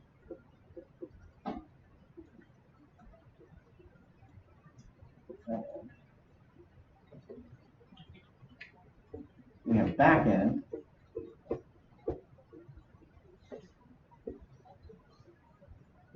We have database.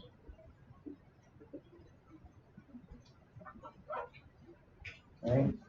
And so all of these things are talking to each other now. It's awesome. So we've got data flowing between them. You know, basically you think about your front end right now as Postman, as your front end that we're testing with. We've got our back end, which is built with Express. This is our REST API, etc. And then we have Deck here. We have our Mongo database, and all these things are talking to each other, right? So I can make requests to Postman, they flow through our application, and they make it to the database. And we can also pass data back, right? So we can do the list and get data out of the database. Like that. Cool. But Postman doesn't know anything about Mongo. It doesn't know anything about what's going on in the backend. It just knows, hey, we've got database coming back over HTTP. Okay. All right. Show of hands, is anybody having troubles with that didn't get the, okay. So we got a few people that didn't get the answer. Yeah, so this is never next. Okay. Take a look at your route code that you may mean that you're not sending a response or it's crashing. So check and see if it's crashing. I don't have any crashes on my. Okay, then just see if you're not sending a response.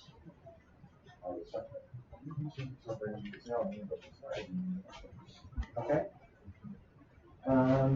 Go to the top. Here, it says you're going to them. So you've got it defined here, you've got exported it there. Oh, it's just the gouge for him property.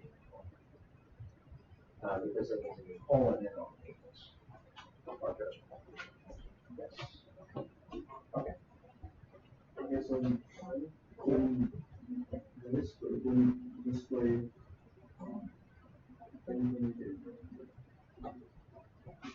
so this should have said insert. So you're running for 5,000.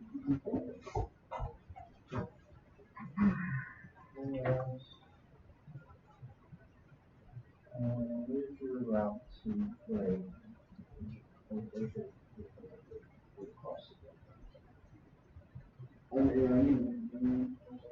Yeah, I think so. Yeah, this one is on. I just made it. Okay. So click on that. So let's go to Summit. Let's see what okay, so it's set with sex option. So we'll do that to this route. So I just started in this one. Yeah, it should be the same. It should be the same. Plus to exposure. Oh.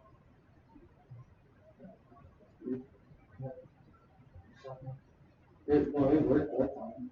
Okay. And so another thing is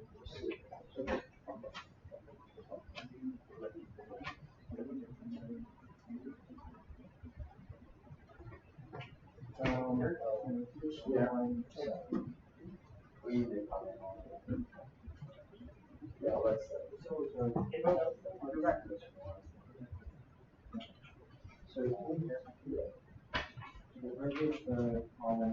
Do mice have genders? Anybody know? Do mice have gender? You said mine? Okay, Mike, that was good. Yeah, they do. So what happens now? Go back to Yeah, I'm gonna insert them out. So I didn't, those were properties. I got a test, so Did you expect this? Attention to this problem.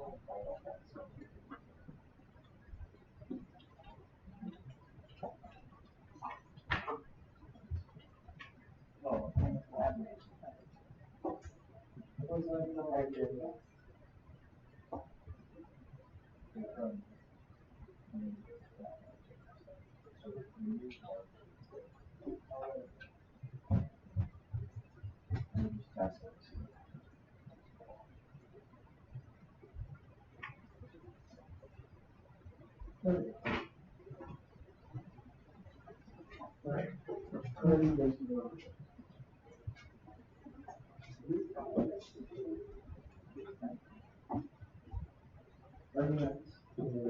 Okay, so it's telling you something about the ID that you're writing this on. If you look up here, it's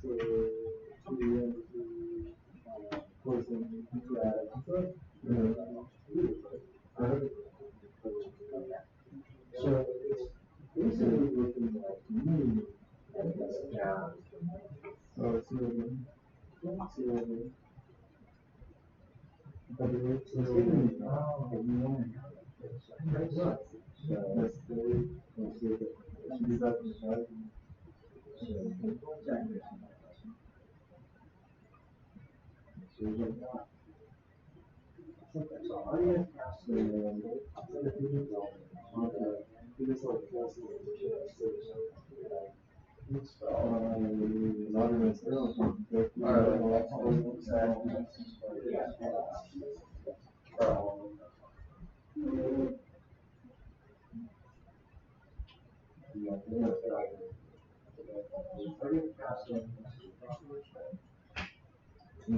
it says it's 147. So, you're 147.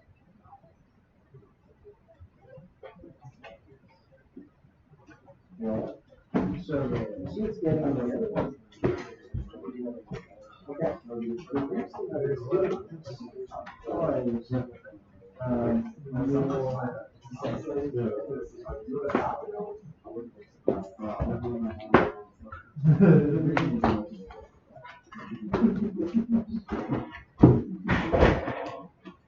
okay.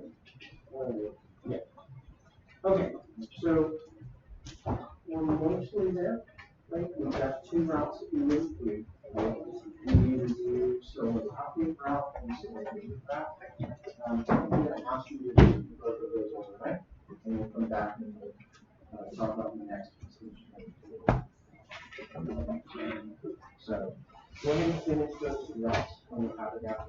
Finish the copy route, finish the read route, finish the report.